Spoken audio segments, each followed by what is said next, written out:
of the European Parliament from Poland, Dominik Trasimski, posted a video featuring a dramatic simulation of the potential US military invasion set to a soundtrack of the Lord's Prayer with the caption, "Nigerian Christians will soon be rescued." Let's take a look. Our Father, who art in heaven, hallowed be thy name.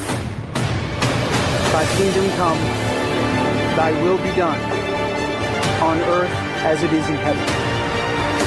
Give us this day our daily bread, and forgive us our trespasses, as we forgive those who trespass against us. And lead us not into temptation.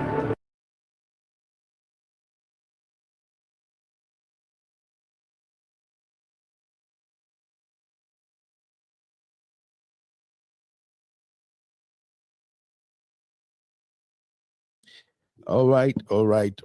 Welcome, everybody. Welcome. Post defending Christians. A lot of Christians have reacted, including Nicki Minaj. And I would read Nicki Minaj's tweet before I come to you, Ayo. If we can pull up Nicki Minaj's tweet, she wrote, "Reading this made me feel a deep sense of gratitude. We live in a country where we can freely worship God. No group should ever be persecuted for practicing their religion. We don't have to share the same beliefs in order for us to respect each other. Numerous countries around the world are being affected by this horror. It's dangerous to pretend we don't notice. Thank you to the president and his team for taking this seriously. God bless every persecuted Christian. Let's remember to lift them up in our prayer." Ayo. All right, okay, so a lot of times, the danger of a single story is that you might respond to something that you don't have a deep knowledge of. And so what Nicki Minaj was responding to was the US's perspective of what's happening in Nigeria, which is in very little, it's hyperbolic. Yes, are people being, killed? Are people being attacked? Absolutely true. And the government has even continued to speak about that, saying that what we have is a challenge, a security challenge, and terrorism, which has plagued the nation for 15 years. And so, that's on that note. But in speaking to the entirety of this story, Oji, what we've consistently said is that it's unfortunate that it's taking the US coming out to speak for the Nigerian government to take what has been spoken about a number of times back home here in Nigeria seriously. How many times have we heard cries from Christians in the Middle Belt, especially in Plateau, Jos, in some parts of Benue, in the Northeast as well? Muslims and Nigerians who have been killed. Several times we have reported stories like this. All right. We have not seen as much response as this. Maybe this might be an opportunity for us to deal decisively. No, you can continue. I just wanted to just stop you in that track, speaking about a lot of videos or even the priests that have come out in the Plateau. We have a video of this Pastor Dachemo, who actually released it yesterday. If you can pull up that video while you speak. It's a video of this priest who went to Plateau State to show proof of the Christian massacre and the Christian that have been killed in Plateau State. In one day, over 501 people were killed in Plateau State. So these are some of the data that you would see that be circulating on social media. Absolutely. That these, as I said, we have been talking about this for a long time. Unfortunately, it seemed like the Nigerian government had turned a blind eye to it. However, let us take this opportunity to now respond, because I think the response was too hasty, hence then the counter response by the US president. But the first thing is diplomatic and security response. Diplomatically, let us continue to open that channel of communication and conversation with the United States. This is not the time to be the propaganda and lies and trying to save face. Let us be able to speak to the issues and present facts, counterfacts. If the same Christians are being killed, let's produce counterfacts to that effect. The next thing would then be on, of course, security. The best response to the United States allegations of Christian genocide is to ensure that Christians are protected and to ensure that even all Nigerian lives matter. Whether it's one person or any Nigerian, Christian, Muslim, we've talked about that a number of times, that any Nigerian has the right to life, so that we don't become desensitized when we hear another person has been killed and we just say, oh, somebody else has been killed. Well said. This is one lesson for us. Well said. Well, meanwhile, The Islamic movement in Nigeria, under the leadership of Ibrahim Zakzaky, has rejected Trump's allegations of a Christian genocide in a statement on Saturday. Abdullahi Danladi of the movement's Resource Forum described the allegations as false, inflammatory, and dangerous, arguing that Nigeria's crisis is moral and political, not religious. Danladi stressed that both Muslims and Christians have suffered equally from terrorism, banditry, and attacks, pointing to corruption, greed, and elite manipulation as the true causes of the insecurity. The movement warned that such narratives serve Western propaganda interests, aiming to divide Nigerians and justify foreign interference. I mean, we can see that this Trump's genocide allegations continue to generate pushbacks from various quarters in Nigeria, with the Islamic movement becoming the latest group to reject the narrative. Dr. Abati, a quick comment, and I'll come to this story. Okay. Genocide is a very specific word. We have the Genocide Convention of 1948, and what it means in that document is about specific targeting of populations to eliminate them. And under that convention, every country has an obligation to protect the population and to prevent genocide. So when President Trump says genocide in Nigeria against Christians, the question to ask, I think we're all Christians here on this table, except perhaps maybe Rufai Hussaini. Rufai is not a Christian? Well, maybe he has a Muslim background, I guess.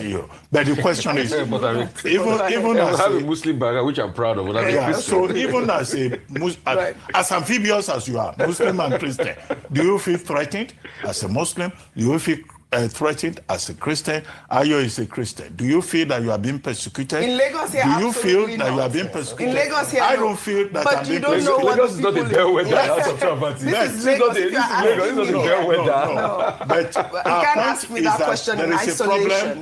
There is a problem of insecurity that is the biggest general. problem, yes. And what the Geneva Convention says is that government has the responsibility to protect everybody, to make sure that people are not targeted. And that's why I say this should be a wake-up call for the Nigerian government, that there is a lot more that needs to be done in terms of security for everyone, whether Muslim, animist, or Christian, which is the same point that Sowore has made. Right. Now, the Islamist movement, and Zakzaky group, that they even have problems with, the government. They've come up with that they are statement, saying that, look, both Christians and Muslims, we are in all of this together.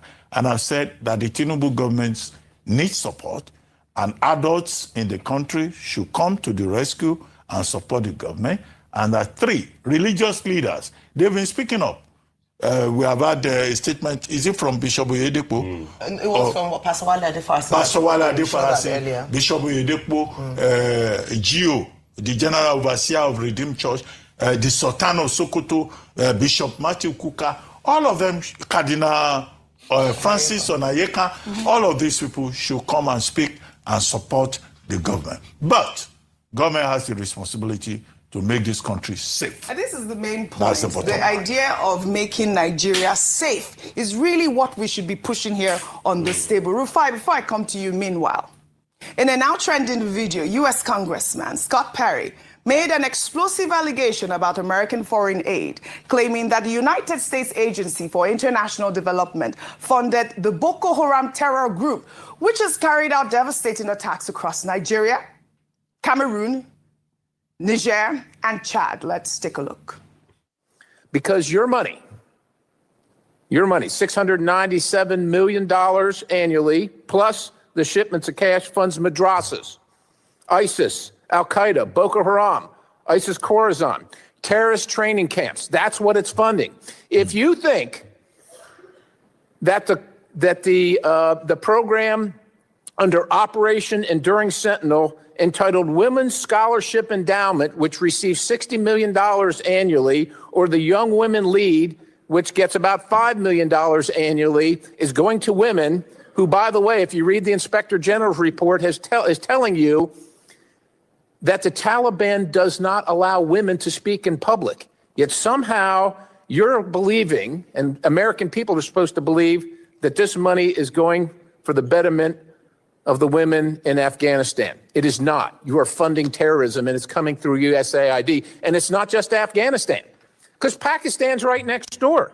All right, Rufai, this video resurfaced online once again. We're seeing how the conversation around U.S.-Nigeria relations continues to take unexpected turns, with a sitting congressman alleging that, American taxpayer dollars may have inadvertently funded the very terrorists that President Trump is now threatening to wipe out. Now, Trump is threatening to cut aid. In August, the U.S. State Department approved a possible $346 million in weapons sales to Nigeria to help improve security. And you're seeing that, before I take some tweets, Rufai, I'd like your comments. We're seeing that these videos are now coming up again. The question, or maybe the conspiracy theory, is that Trump is going to invade Nigeria, which is not what he's written in the tweet. By the way, in the tweet, he specifically stated that he's coming to wipe out the terrorists. And that's what we're doing, to state the facts.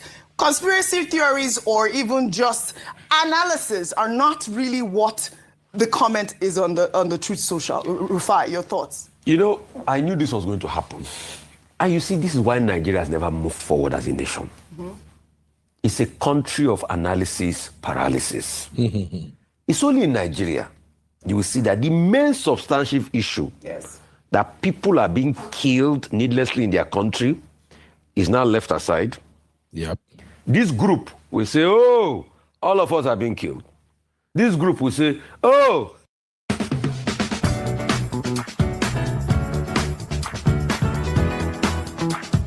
it's about this killing.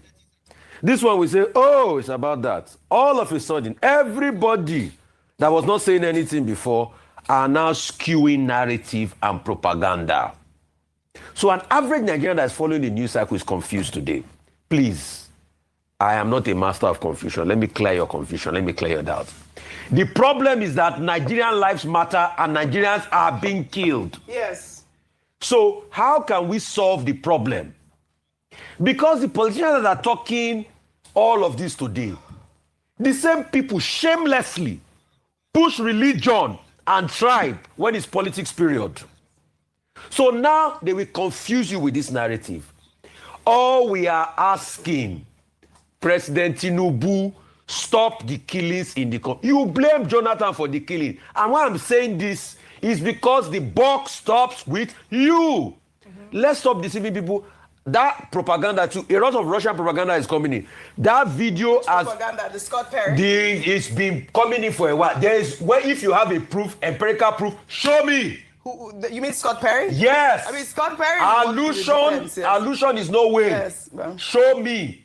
Just like when some people tie the Christian genocide convention to IPOB. I told you it's not based in empiricism. All right. Let's stop all of this. All right. Nigerians are dying. We want the killing to stop. Right. That's really what it is. Let me just take. All right. Thank you, ladies and gentlemen. Thanks for being here. You're all welcome. I wanted to listen to Rufai's reaction before I dive into today's show. You're welcome, everybody. I see you, Abby, Sister Rose, Uncle Dio, Auntie Grace, Comfort Adagri. Everybody, thank you very much. Please hit the like button as you join me on today's program. All right. On today's show, we want to consider Nigeria in chaos, Trump invasion signal, and the conspiracy theories. From that clip that I just played from Arise News, of course, you can see that the conspiracy theory is already flying. Now, this is going to be, at least I have to do like 3 series before we can start following the trend. So I'm going to do one today, another one tomorrow, and another one on Wednesday. The reason is because this matter is interwoven and it's highly sensitive. We're going to have to examine it from the roots before we start looking at the various conspiracy theories out there. I see you, Momo5 and Sister Sue. You are watching the vertical stream. You may have to come and click on the second video to watch the main stream in case if you want to join the rest of the chat. All right. Abby, you are also log on the vertical view. You may have to go back and come in on the second one. Okay. So here is what I've got to say, my people. Let's go back to the beginning. These advents of Boko Haram unaliving Christians in Nigeria became prominent all the way back to 2009, 2010, when President Goodluck Jonathan was in office. And at the time, Goodluck Jonathan were being criticized for various allegations, from ineffectiveness, poor management of the state of the country, insecurity, and all of that. The sitting president we have right now, President Bola Ahmed Tinubu, was one of the people who made it his priority to actually protest against President Goodluck Jonathan. I'm sorry for those who do not understand where all this started from. So I'm starting by saying this because I want you to not approach this issue with sentiments. The president we have right now, of course, is a Yoruba man. I'm a Yoruba guy myself, but we have to be objective. The president right now is facing a lot of backlash, and I've seen how they were trying to spin this matter somehow to save face. But the fact remains that Nigerians are being unalive on daily basis. So before I move further, Abby, I see you. It's because of the layout I choose. That's why you're not seeing yourself on the screen. Okay, you're welcome, Mama. So Uncle Ben, I don't need to be on stage now. I wanted to drop something for TSC at the back. That's why I came in. So all right, cool, no problem. So the issue here is, let's start with the confusion. And what are the confusion? The United States claim that Christians are being unalive in Nigeria. And it seems like this is more or less a genocide. That's it. And then the politics began. People started saying, no, this is not a genocide. No, nobody is killing Christians. No, and all the crap. My first question to you is this. Anytime anybody get to watch this, don't be a stranger, drop your thoughts in the comment. If we have to go by the definition of genocide, which I'm going to put on the screen right now for everyone to see. Okay, here it is. What is the definition of genocide? According to Google, genocide is the deliberate destruction in whole or in part of a national, ethnic, racial, or religious group. It involves acts such as killing, causing serious bodily or mental harm, or deliberately inflicting on the group conditions of life calculated to bring about its physical destruction. The UN Genocide Convention legally defines the term and lists specific acts that fall under its definition. What are the key aspects of genocide? Number one, intent. The central element is the specific intent to destroy a group, either in whole or in part. Another key element is protected groups. The definition applies to national, ethnic, racial, or religious groups. Number three, prohibited acts. Specific actions taken with the intent to destroy a group are considered genocide. These include killing members of the group, causing serious bodily or mental harm to members of the group, deliberately inflicting on the group conditions of life calculated to bring about its physical destruction, imposing measures intended to prevent births within the group, forcibly transferring children of the group to another group. All right, let me stop right there. For those who are willing and ready to follow us on this analysis, let me ask you, if we have to look at what has happened in Nigeria as far as security is concerned, or rather as far as insecurity is concerned, specifically what has happened to Christians between 2009 all the way to 2002. Do you agree that these fall under the definition of genocide or not? If you agree, drop a 1 in the chat. If you disagree, drop a 2.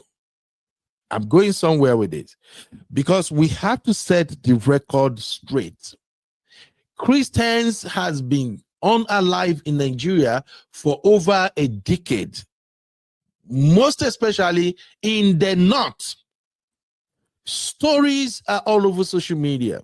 You can go there and do your own research.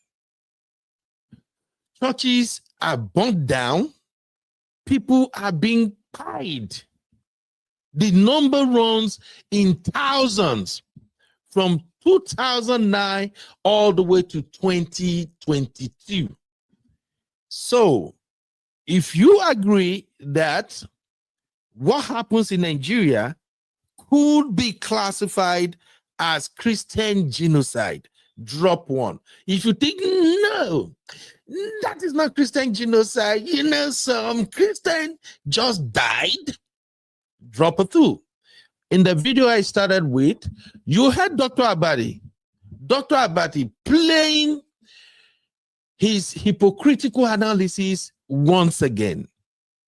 All respect to Dr. Abati, but I think he dropped the balls on this one. Because there is a lot of complacency in Nigeria. And the journalists, they are working hand in hand with the politicians. The journalists, the Nigerian journalists, don't call things out just the way it is. So Dr. Abati over there saying, it's happened. Yeah, it's happened by Nigeria. Yeah. And sometimes I wonder, this is one of the reasons I often said Nigeria is filled largely with educated illiterates. Yes, I said it. A high school student will tell you without mixing words that what happened to Christians in Nigeria over this period of 12 to 13 years can be classified as genocide. But listen to a doctor. Dr. Abati was beating around the bush. I just wanted to point that out. Thank you, my people, for responding. All right, Damamo 5, shout out to you, my sister. Auntie Grace said 1, M5 said 1, Abby 1. Thank you very much, everybody. Now, let's take this up one more notch. Thank you, Uncle Dio, for that one. Oh, Uncle Patrick, I see you. You are watching the vertical live. The rest of the people are on the other one. So you can exit this one and click on the other live show, and you're going to see the rest of the chat. What happened in Nigeria is Christian genocide. There is no two-way about it. We saw the videos, we saw the images, we saw people being buried in their hundreds. Now, let's move on with the same definition of genocide. I don't want people to say, it's not just about the Christian. How about the Muslim? Fine. Between 2023 to 2025, that is when the unaliving of Muslims become a thing. And this is a different type of genocide. The unaliving of Muslims has nothing to do with targeted group, but more or less with terrorism, plain and simple. It's all about wiping out a village, a settlement to take over or whatever they got going on in the north. So if we have to go by what happens to the other group, the Muslims, majority of the people in the northern Nigeria, yes, that also qualifies as genocide. So we got to be honest with ourselves. I've seen a lot of politics and hypocrisy going on about this subject matter right now. Just because President Trump released 2 tweets, we Nigerians are beginning to make a mockery of ourselves on the internet space once again. And in case you don't know, if you go back and read President Trump tweets on Truth Social, towards the last part of his tweet, he said that disgraced country. And unfortunately, I have to agree with President Trump. Our actions are beginning to appear like we are a disgrace. We have a problem. People are dying in our country. Children, men, women, irrespective of tribes. And we are on social media talking rubbish. You know why? Because we don't have value for life. As much as I would like to play the Nigerian card, Trump, why would Trump say this? Why would Trump say that? But let's be candid. I'm an American. And right here in America, I know how much value Americans put on individual lives. In this America,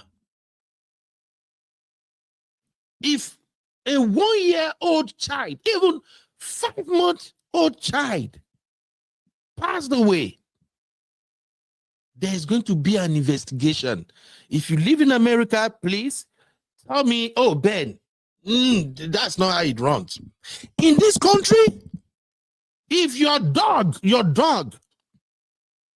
died mysteriously in this America, you are going to account for it. If your husband sleep and he doesn't wake up, the authority are coming for you. Your wife passed out in your house. She passed, she died.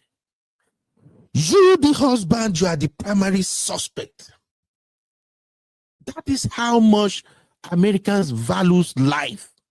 But we Nigerians, we are playing our hypocritical game again. And this time around, the entire world is watching. Go to Twitter, go to Facebook, Instagram, YouTube, everywhere. We Nigerians, I'm sorry to say this, we are a disgrace when it comes to adding value to life, protection of life and properties. We are a mess. I'm saying this for us to know, as a family, anytime we want to engage in this conversation, do not be part of the people who are going to defend or trying to discount the genocide classification by President Trump. As soon as you start saying, no, there is no genocide in Nigeria, what is he saying? I'm sorry for those who will see this video. You are a disgrace, just like Trump described it. It's so easy for many Nigerians to come out now and say, no, there is no genocide, because your family members are not one of those who lost their lives. Yeah. So it's so comfortable. It's so easy to come and say, no, how would America say this is genocide? Because you are safe. Your daughter, your son, your wife, your husband, your extended family, they are safe. That is why it is not genocide. That is by the way. So for me, I'm sorry, as Uncle Beno, there is Christian genocide in Nigeria. There are Muslim genocide in Nigeria. There are genocide in Nigeria, period. Period. There is no two way about it. Let's call a spade a spade. It is what it is. Forget politics. Let us at least value human life first. People go to church to worship. Bandits, Boko Haram, they surrounded the church and set it on fire. We read the story. Anyone who escaped were shot and thrown back into that fire. And we are so messy, so dumb to come out and type on the internet, there is no genocide in Nigeria. Where it happened. Let me tell you something. Just for us to know how much we do not value life. There are some Americans in Nigeria right now. If they burn anybody father well, go on alive one American. Just try it. Because we so much have disrespect for life. The only life that matters is our life, our individual life as Nigerians. So far, we are okay. We dey chop, we go out, we drive motor, we move, we come back. Hey, God, thank you. We are okay. Go to Nigeria right now. Go to Lekki, Banana Island. Go to the resort. There are Americans all over Nigeria. Go and not even on alive, kidnap one. Just lock one up. When they say kidnapping, see what's going to happen. We are so dumb as Nigerians. I'm sorry. I know I'm generalizing right now, but it's painful. We focus on the wrong thing. We play to the gallery all the time. So, President Trump, you are right. Nigeria is a disgraced country, and you are right. There is genocide in Nigeria.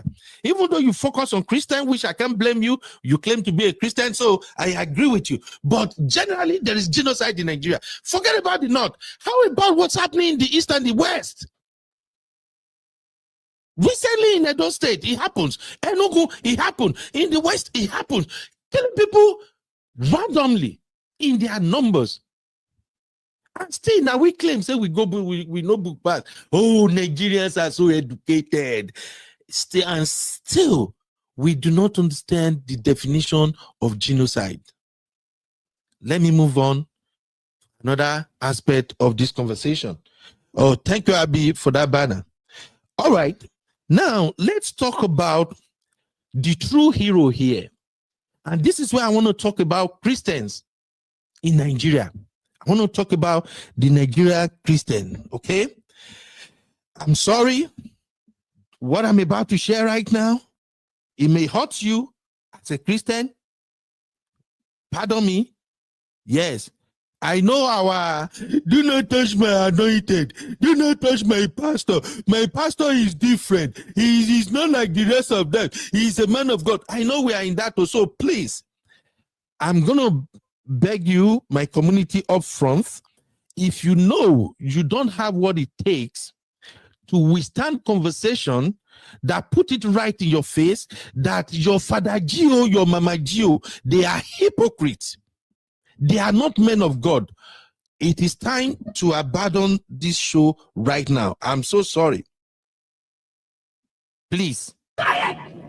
Because I'm about to go in on your father Gio, mama Gio, and whatever crap Gios we have in Nigeria.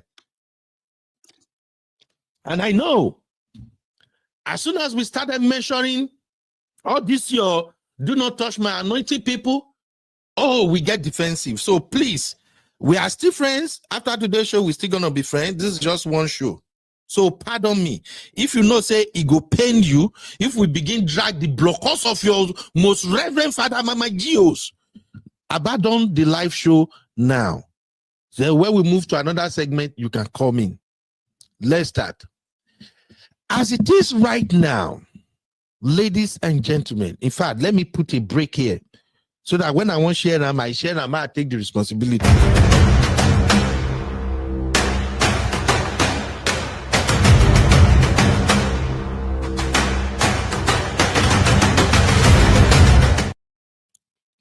All right, thank you. Oh, I see we are still here and the number is growing. Please hit the like.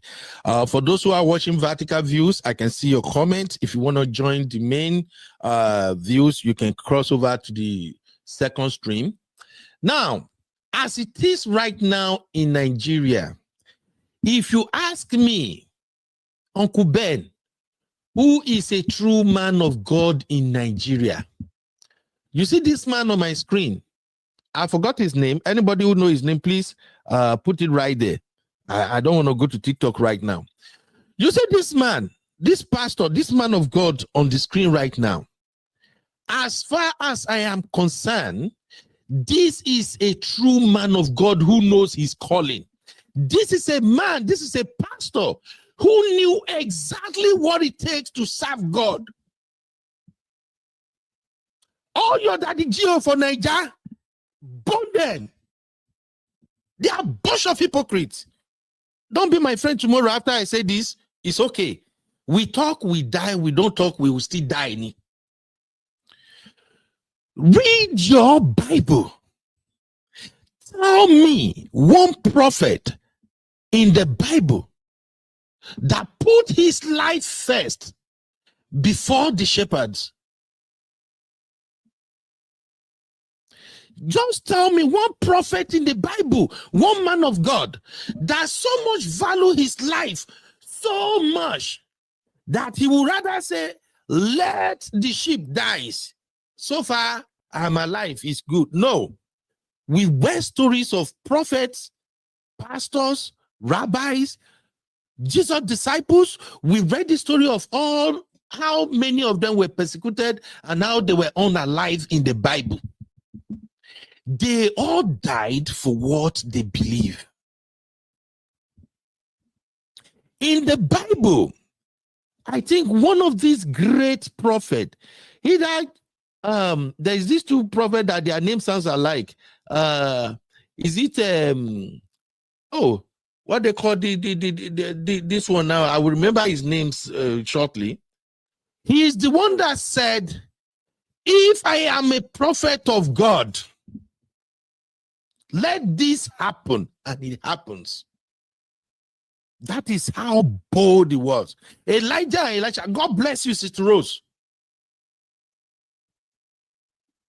He says, when they were mocking him, he says, if I am the prophet of God, let this happen. And it happens instantly.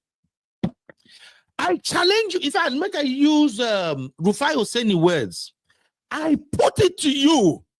Go to your daddy Gio in Nigeria. Tell your daddy Gio, let him say it proudly. If I am the Son of God, if God anointed me, let rain fall this minute. See whether the rain go answer. We are lost in Nigeria with religion.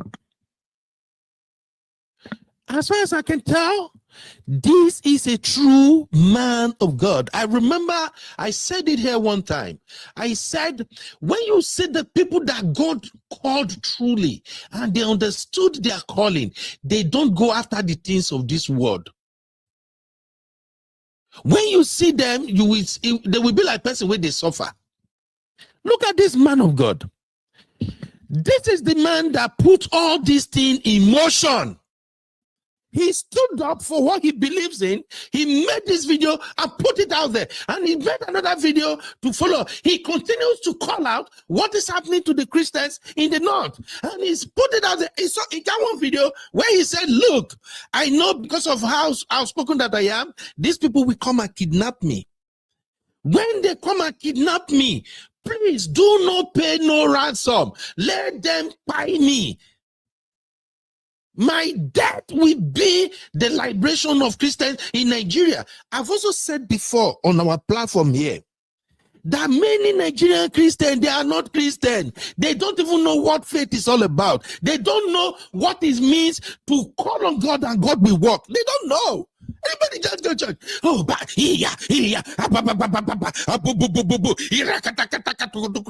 bullshit. I'm sorry. Majority of the Nigerians, they don't know what they are serving. This man stood up, he made the video, he was standing right in this grave.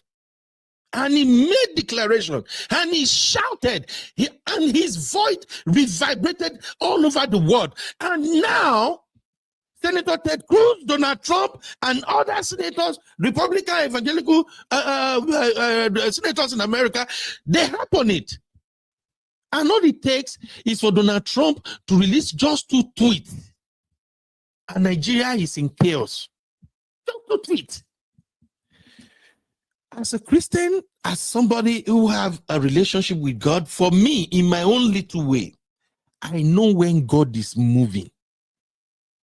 Many times when God is moving, you won't even know that God has started moving already. Are you not shocked? It not surprise you. Say, out of the blues, Trump tweeted, I have spoken to the Department of War. They should put preparation in place. We are going to Nigeria. We are going to wipe out the enemies of these Christians. It will be quick and fast. And boom, suddenly now, hey, Trump is coming.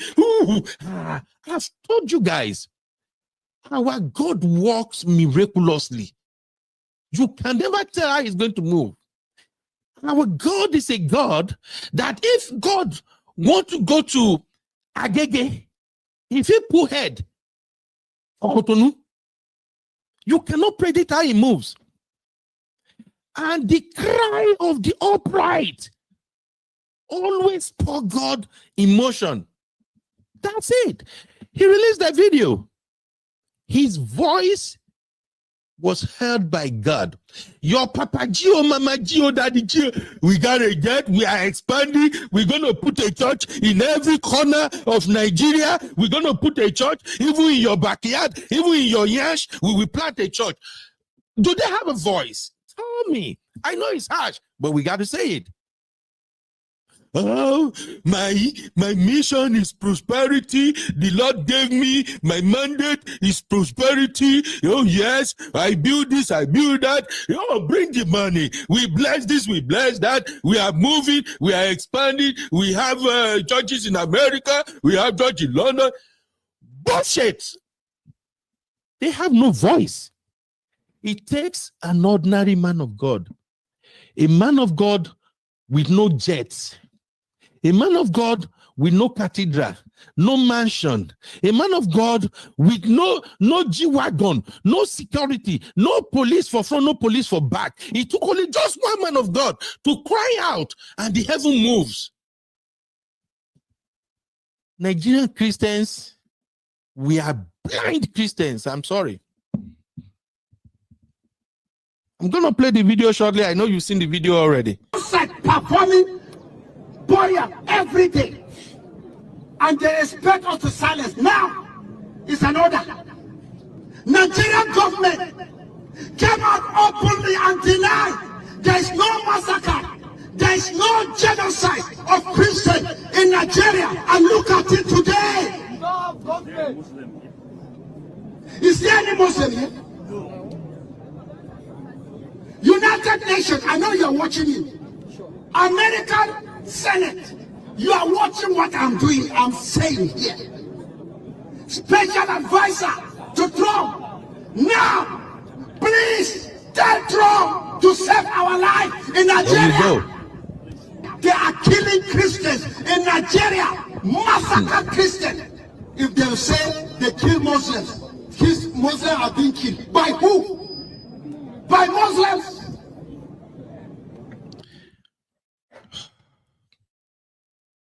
Did you get that? Did you all get that?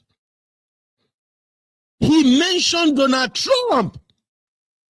He said, special advisor to Donald Trump, tell him to come to our aid.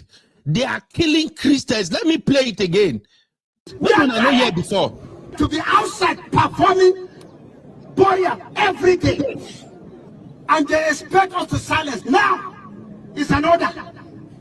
Nigerian government came out openly and denied there is no massacre, there is no genocide of Christians in Nigeria. And look at it today. Is there any Muslim here? United Nations, I know you're watching it. American Senate, you are watching what I'm doing, I'm saying here. Special advisor to Trump. Now, please tell Trump to save our life in Nigeria. They are killing Christians in Nigeria, massacre Christians. If they say they kill Muslims, Muslims are being killed. By who? By Muslims.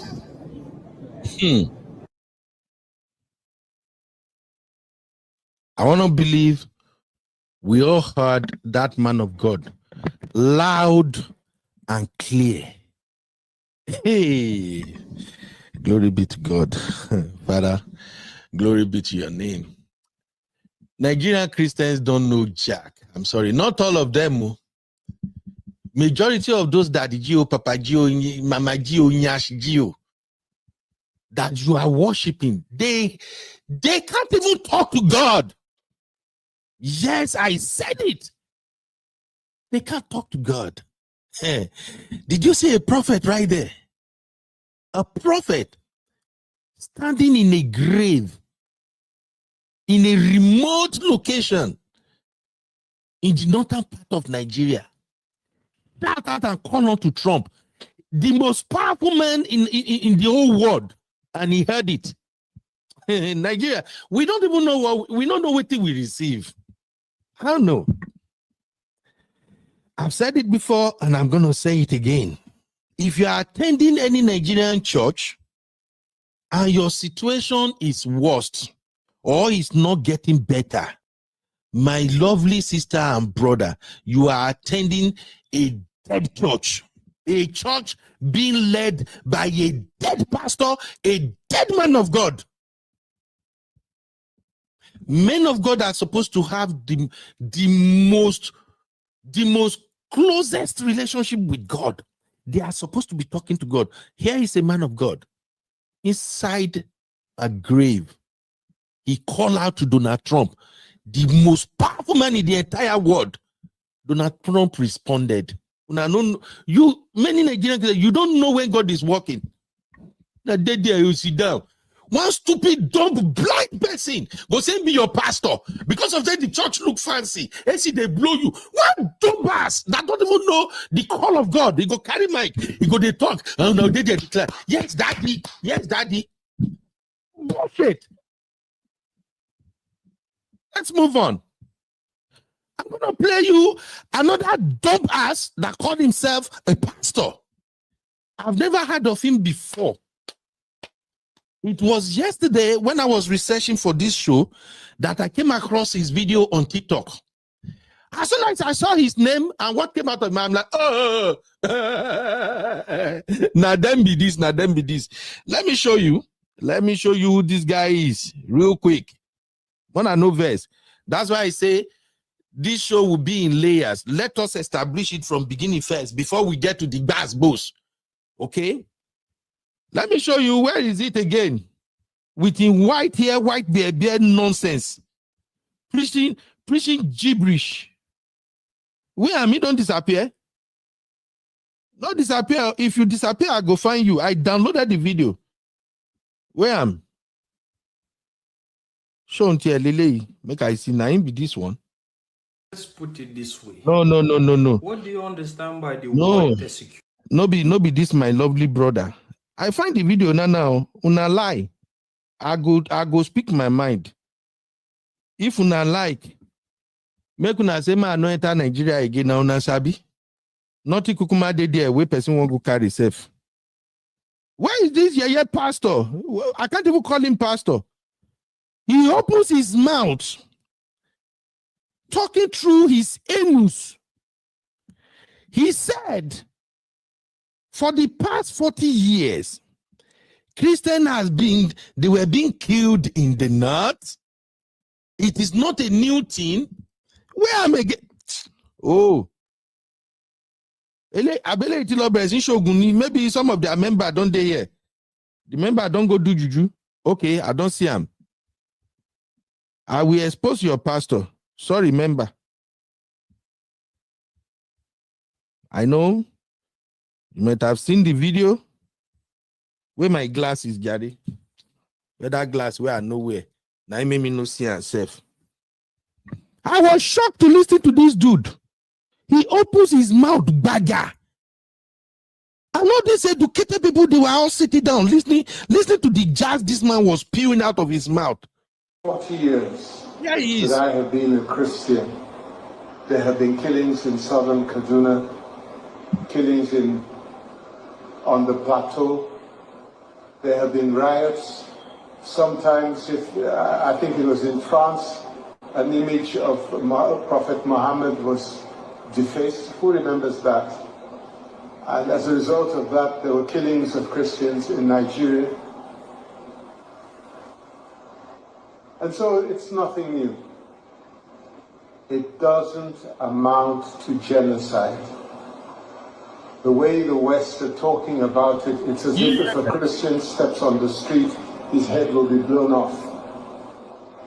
And I'm trying to understand this sudden love for Christians. Is it because we now have one of the largest refineries in the world and no longer have to ship raw materials abroad and bring the finished products? Or is it because of the 21st century minerals that we now have in our earth that they use to generate nuclear power for electric vehicles? Are those the reasons that our friends are threatening to invade our country to defend and protect Nigerian Christians? Selah. Do you all hear him? I'm going to play the beginning one more time. Just listen. Over 40 years that I have been a Christian, there have been killings in southern Kaduna, killings on the plateau. There have been riots. Sometimes, I think it was in France, an image of Prophet Muhammad was defaced. Who remembers that? And as a result of that, there were killings of Christians in Nigeria. And so it's nothing new. Do you hear that? He said, so it is nothing new. Blood of Zechariah. I told you, as a Nigerian Christian, you have to seek the face of God when you want to choose a church where you are going to worship. Some of these your so-called pastor, they will put curse on your head. If you don't pray to God to give you the anointing of discernment, for you to know who is leading you. That is why a lot of people are walking around with so many causes and so many troubles in their lives. Many of them are rich. They attended these churches. But if you know what they are dealing with behind the scene, because they are worshiping under somebody like this. Look at the way he just described it. It's not a new thing. They are killing Christians. It's over 40 years that has been in ministry. They have been killing Christians. It's nothing new from the mouth of somebody who says he's a man of God.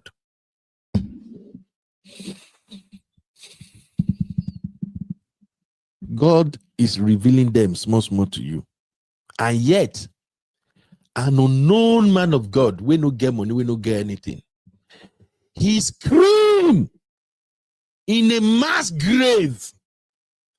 The most powerful man in this world heard him. At the end of the day, America may not invade Nigeria.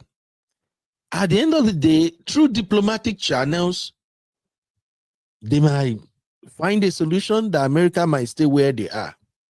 But let me tell you, what just happened is significant. As at this time last month, is there anybody here that could tell that President Trump would tweet something that will shake the entire fabric of Nigeria? As at this time last month, is there anyone here that can predict that President Trump can release just one tweet that will have both the Christian and Muslim senator, everybody talking about all the lives that were lost in Nigeria? Nobody can predict that. But it took just one man of God who knows the Lord is serving to yell. He said, the advisors of Donald Trump, tell Trump to come to our aid. Tell Trump to come to the aid of Nigerian Christians. And Trump responded, do you know miracle if you see one? And do you know what is worst? The Nigerian Christians that are praying day and night, God help us, God help us, God come to our rescue. Oh Lord, help us. Yeah. They don't even know that God have already answered.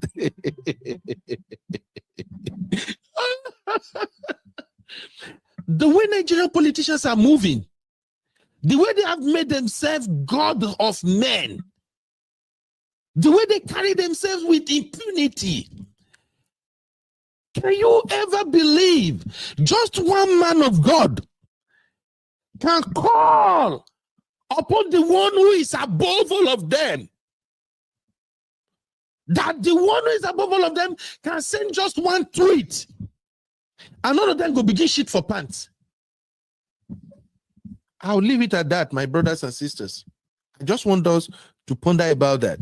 I brought that into this conversation for you to know that many of these, your Papa Gio, Mama Gio, yes, God called them truly when they started. Majority of them have missed their ways. The way Christians are being pied in the north.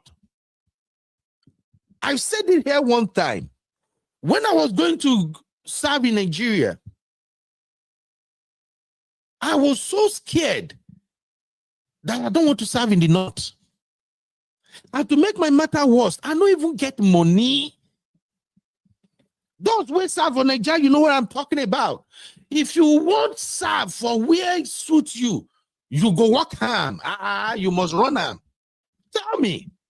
Not everybody they run ham, but the vast majority of us, if you want to serve in a place where you will have rest of mind, your parent will have rest of mind, you must run ham and have money. When it was time for me to serve, I don't get money. I did the only thing I know how to do. My friend Nihi, Dr. Nihi, can testify. Because Namianam, both of us don't get money, we don't know people, we don't get connection.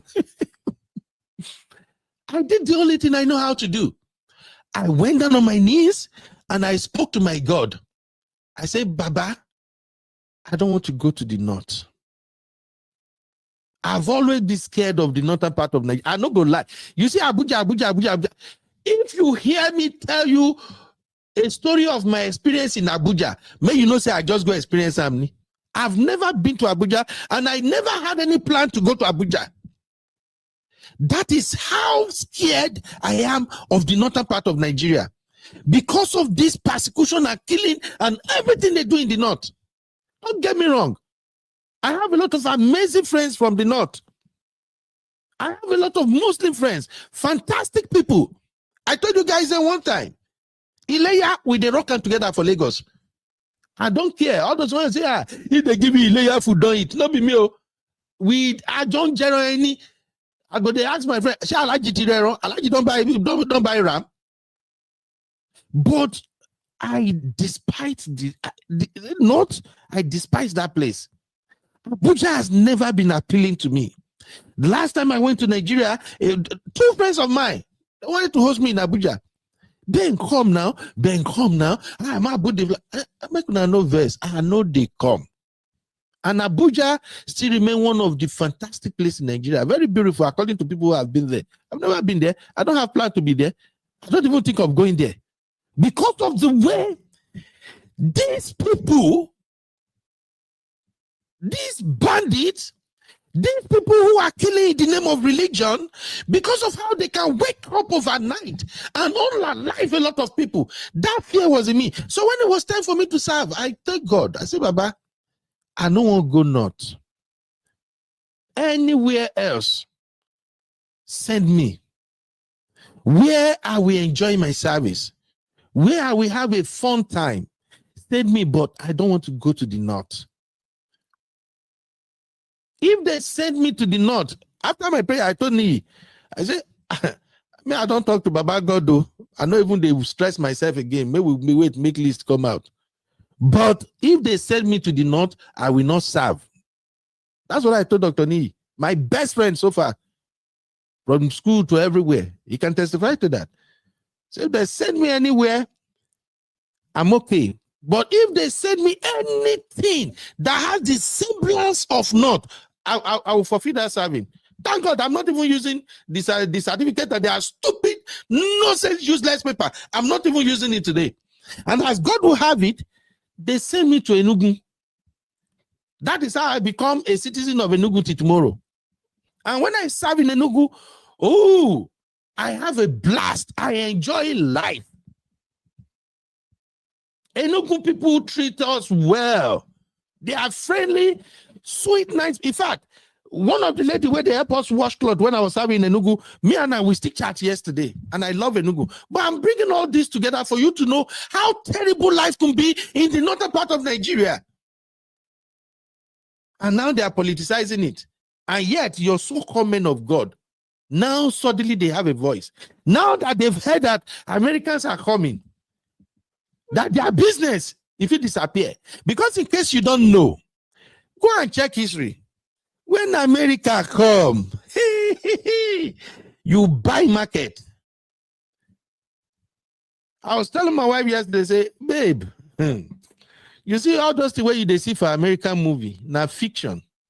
If you listen, go and ask veterans, those who really serve in Afghanistan, those who serve in Iraq, or those who fought in Vietnam War, go and ask them what American soldier can do if they come for you. In case you don't know, American soldier is not your come and chop gari, cassava, agbado, soldier you have in Nigeria. When you see American soldier, you are looking at an super empowered military man. Only one can ruin the. Have you heard of American Marine? Many of them don't even know anything. That's why I laugh. When I saw some people say, yes, let Trump come. Let Trump come. Let her come. You don't say we need a. I'm laughing in vernacular. Whoa. Eric Pami Okeke. Ooh. We got one proverb for Yoruba. That they say, Taninje ode akperi, nibi ode akpanyo. I'm sorry, my Yoruba sisters, help me interpret that. I beg, make a highlight. I don't know how for you. Okay, maybe I will try and say. The adage is talonje ode akperi, niwaju ode akpanyo. Meaning, who is the hunter that is bragging that I kill elephant in front of a hunter that is killing human being? We are playing with fire in Nigeria. We don't know jack. Let me even tell you what is worst. And this is where it scares me. Maybe tomorrow we'll begin to dive into all of that. What it means to have American military fighting on your land. Let me tell you what it means. First off, you have to start praying that if American deployed 1,000 soldiers to your country, pray, make none of those soldiers die in the mission. For every American soldier, we are on alive. And they transport his body back to America. You guys will pay through your nose. It's peace fighting. No, they are keeping peace. They want to restore peace. In case you don't know, that is what they are doing. But una go cry. Una go cry, yo. So something tells me somewhere, somehow, they will find a solution through diplomatic channels such that American soldiers will not put foot on Nigerian soil. It won't end well if that happens. And you know why I think it won't end well? You see, those Aboki them, those guys, the way they claim bandit and Boko Haram, now go they hear, they know the hear come. They go even won't try. Damn bro, Babasha. Oh, I pay me. I know here Hausa. Now where I need my sisters, if you speak Hausa, be this. He get the kind cost when they go cost. They go want take those American soldiers on. Whoa, wakpa, pan kro larai. I pray, I'm praying to God. I don't want this because I love my country, Nigeria. I pray that President Trump will have a rethink. I pray that Tinubu and his entourage and his useless, clueless appointees, I pray they will have the ball to let this go away. I don't want American soldier in Nigeria.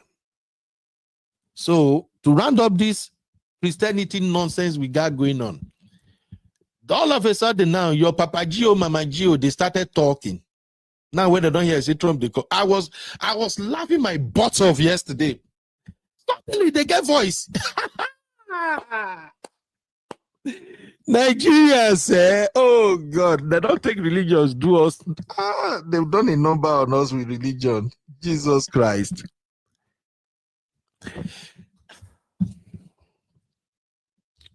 Out of the blues, your Father Gio, they get voice. PFN, begin the talk small. Can. And let me tell you, I know why they are talking. Let me just be candid with you. If you hear any of your Papa Gio saying anything right now because the power that being don't threaten them, see me they go talk. I'm telling you. They don't give them phone call. We have not seen any message from you. You have not even talked to the people. In case you don't know, the politicians, they are the lord of your Padagios in Nigeria. In case you haven't noticed, religion back in the days, it used to be the other way around. Politicians, head of state, governors, they used to be afraid of clerics. They don't dare go against the word of clerics. But now, it don't turn. Now, they watch clerics now before they talk. Suddenly, within 3 or 4 days, where Trump tweet. Trump will on a claim, say he don't know Jesus, he don't know anybody. He tweet, all of a sudden, now Father Gio, all their service, they begin talk. Know the God you are serving. That's all I can say. This is God finally fighting for the innocent blood of Christians and non-Christians that has been unalive in Nigeria. This is God fighting for them. And as far as I'm concerned, that pastor is the hero of what we got going on now. So please, if you know his TikTok, go and give him a follow. Let's pray for him. He spoke up for his people. He spoke up for his people. That is it. Sorry, I can't read a lot of comment. I'm going to share the link. I don't know if Abi is free to be here. I will share the link for those who would like to I'm contribute. here. Thank you, Abby. Today's show, we just focus on two things in case if you want to contribute. First off, we want to know your take. Do you think there is Christian genocide in Nigeria or not? 2, what is your view of Nigerian Christianity, how we practice Christianity in Nigeria? For those, Sister Oyade, I see you are watching the Vertical Live, you and B-Flex. Oh, sorry, I'm just seeing your comment, but I'm actually streaming on 2 formats. So the other main format is where I have most of the people. Okay. I don't even know what screen I'm looking at now, Seth. Let me see. What screen am I looking at? Uncle Ben, what is number 2? The number 2 point is Nigerian Christian. Their hypocrisy. That's just the number 2. The hypocrisy of Nigerian Christian leaders. Okay. Yeah.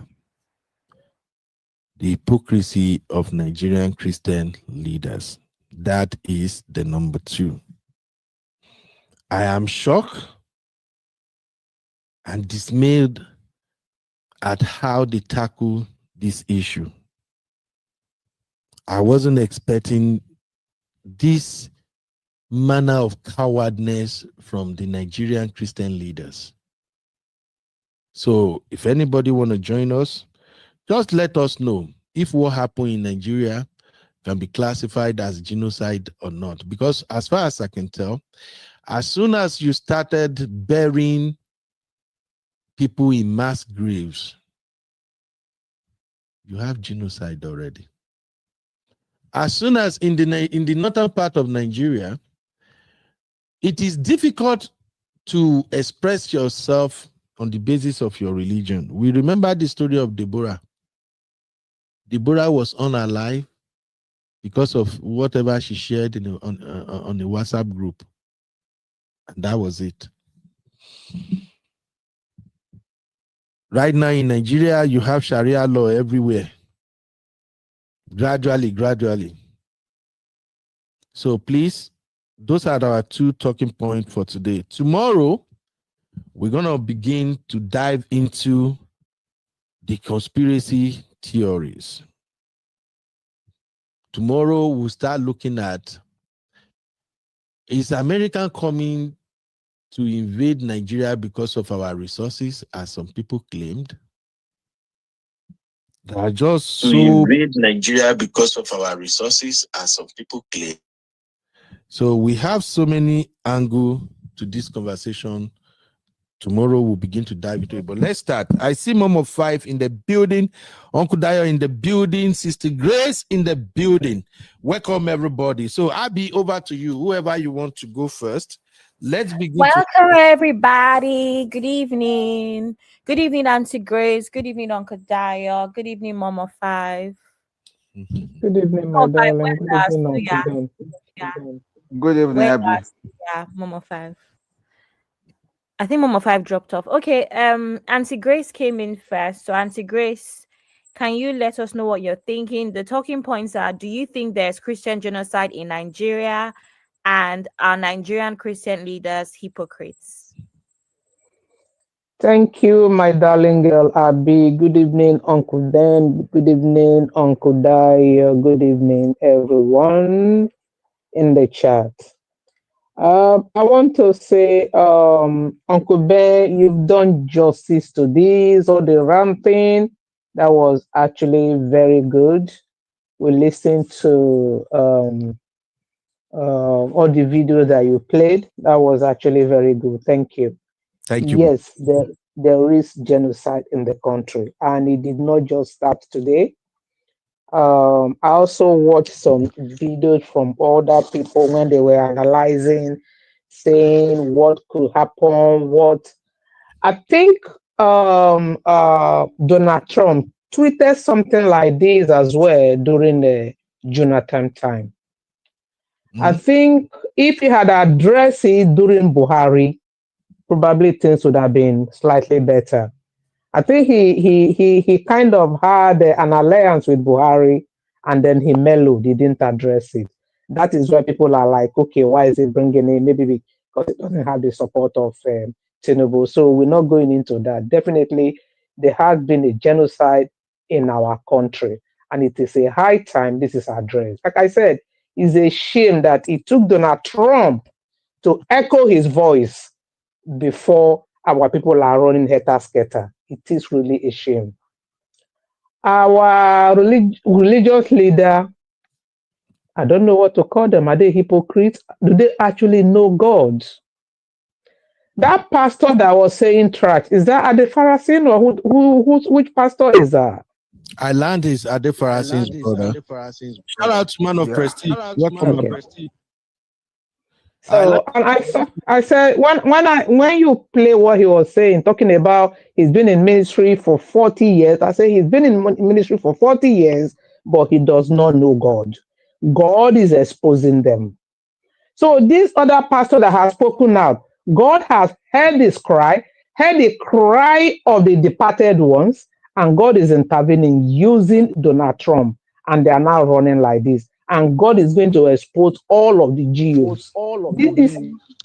I think it's a high time for our people to know whom their pastors are, whom their GO and mommy GO and daddy GO are. The people they are following blindly without even knowing God for themselves.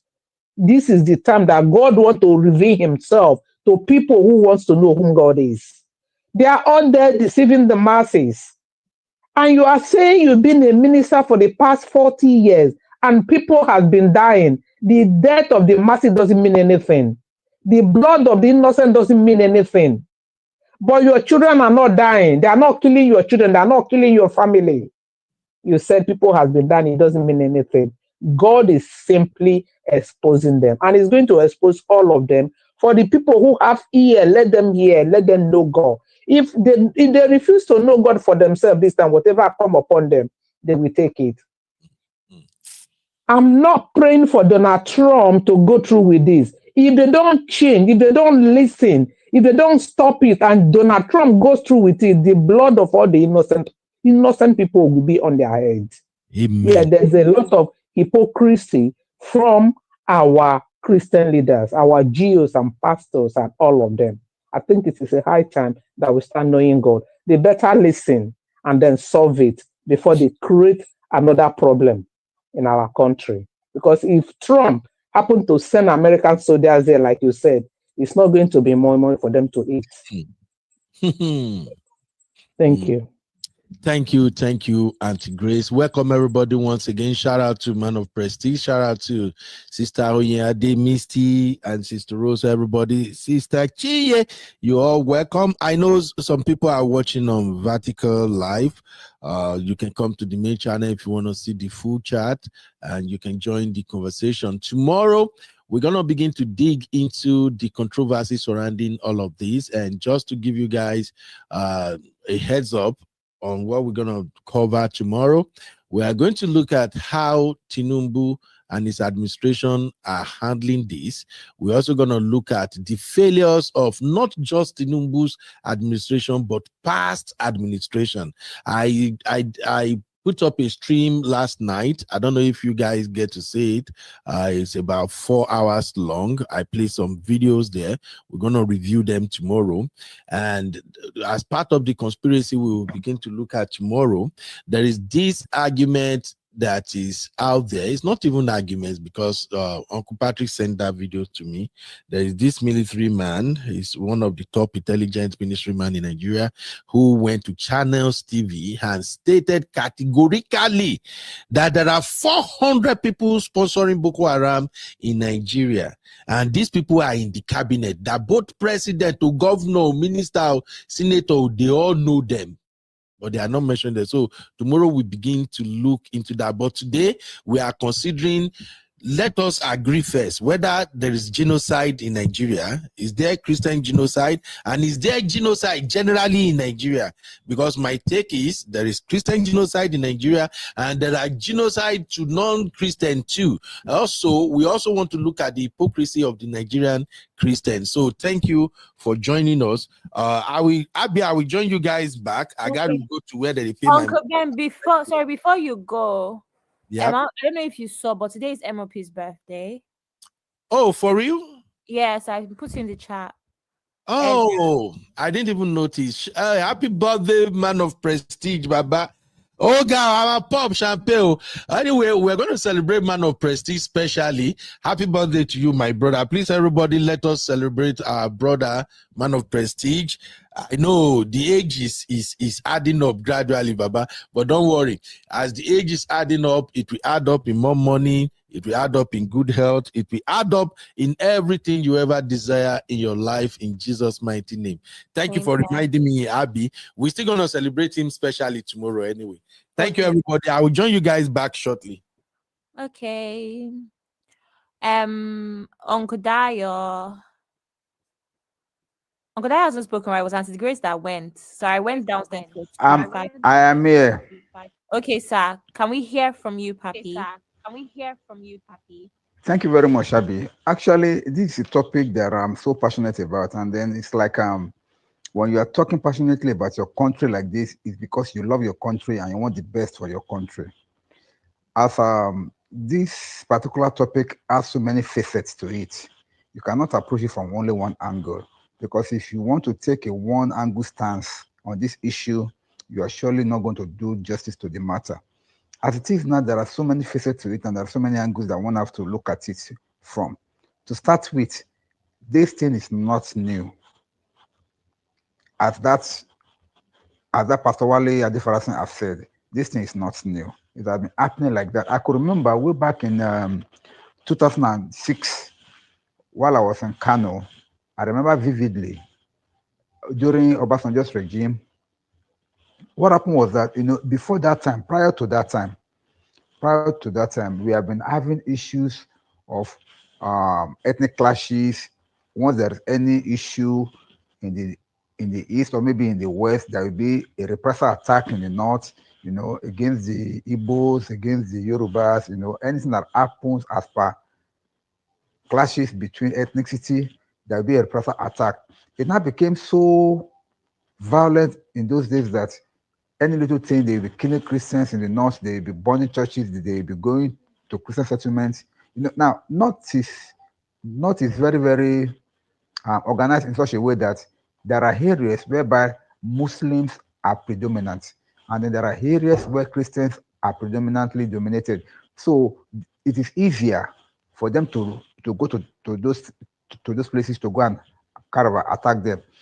Like in Kano, and for instance now, most Christians, they live around Sabongeri because that's where they feel they are much more there and they feel much more secure there. But Christians also live in some other areas that seem to be maybe neutral or maybe mixed. But those Christians that live in those areas, they were being mapped out. Anytime there's a riot, they will go. Then, no, not now. I was talking about early 2000. So they will go there and they start creating havoc, doing all sorts of things, maiming, and kind of unaliving them. So I happened to be in Kano during this particular time. How was Obasanjo able to stem the tide was they have noticed that over some time, it is only after their Jumat services on Fridays that this riot always happens. They have some clerics in those days that all what they do is to give some teaching to stir up the people, and after Jumat, all of them, they now start carrying arms, attacking Christians and non-ethnic people that are with them. So Obasanjo now did something. Every Jumat, you will see an armor tank with soldiers in front of their mosque. They will be standing there in front of their mosque as a case of, in case you want to try anything, we are here for you. So that was how that thing was able to die down. When you have a government that knows what to do when there are crises, it gives a sense of security. I'm not saying this to praise any government, but I'm just using it as an example to show that once a government sees a situation and solves it, people have confidence in that government. Now, moving forward now to where we are now in Nigeria now, because over the years, during the time of Jonathan, right from the time that, right, even before the issue of the Chibok girls, right from the time that they started in the north, invading communities, killing, this Boko Haram started and all, and it could not be nipped in the bud. It now became like a cancer spreading. You know, Jonathan could not do anything. Before we know it, they kidnapped the Chibok girls. It became an international news. From there, it has been going worse and worse and worse. Government after government. And we all know the story of what happened during the President Goodluck Jonathan and President Muhammadu Buhari's time, as per the election and the fallout after that was. So all these things is what graduated now to this level where we are today. You know, when you're getting away with some crimes and nobody seems to be talking, it now became like a right. Now these people are so emboldened now that they now got an agenda. They've had the agenda all along, and with the help, now they have their own people in the government that can support them, that can shield them, that can give them everything that they need to perform their atrocities. So they are no longer scared of anything. That's why they are now invading. Now, something happened in Kwara State. It's on the news. There was a man that was kind of fighting against all these bandits. And I think the man had he had this kind of he had a local gun.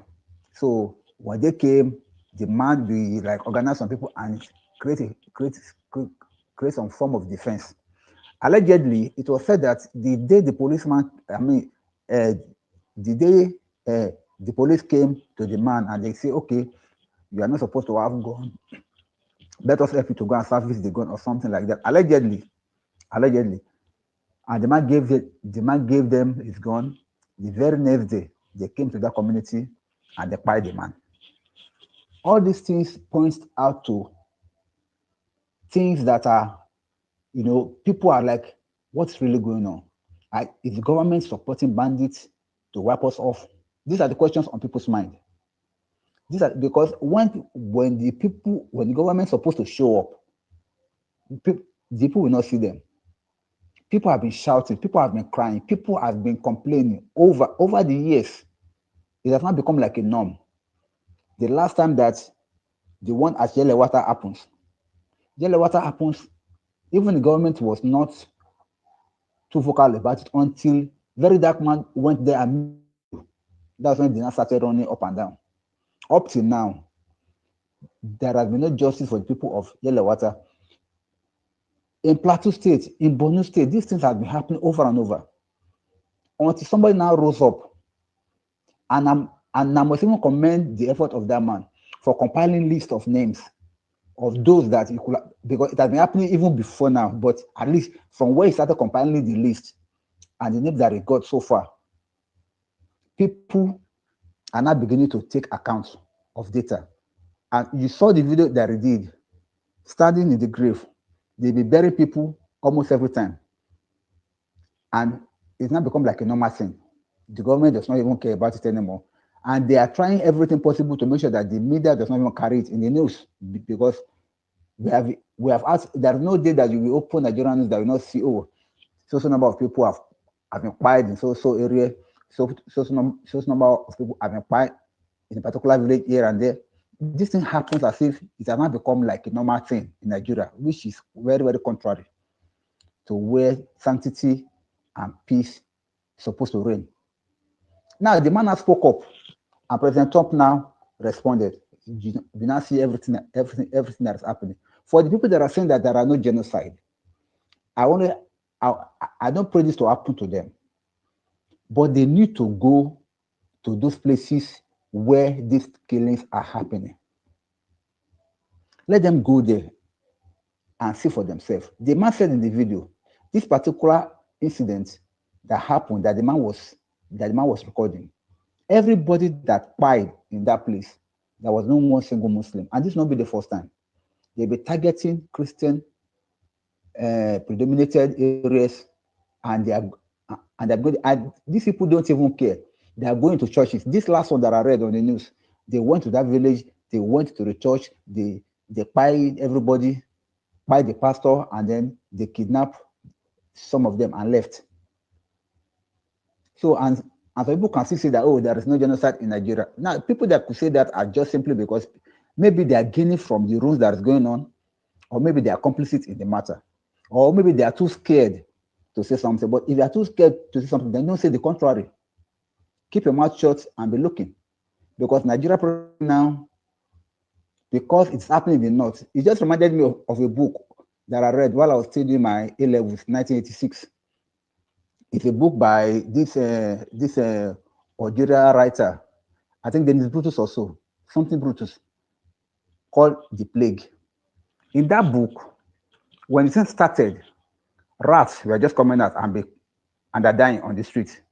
Nobody cares. Oh, rats are dying. Anyway, good riddance. At least we are getting rid of the rats. They were packing dozens of rats, hundreds of rats every day from the streets. But by the time the plague now increased to killing people, that's when they now realized, this thing is not something to be toyed with. But at that time, it was too late.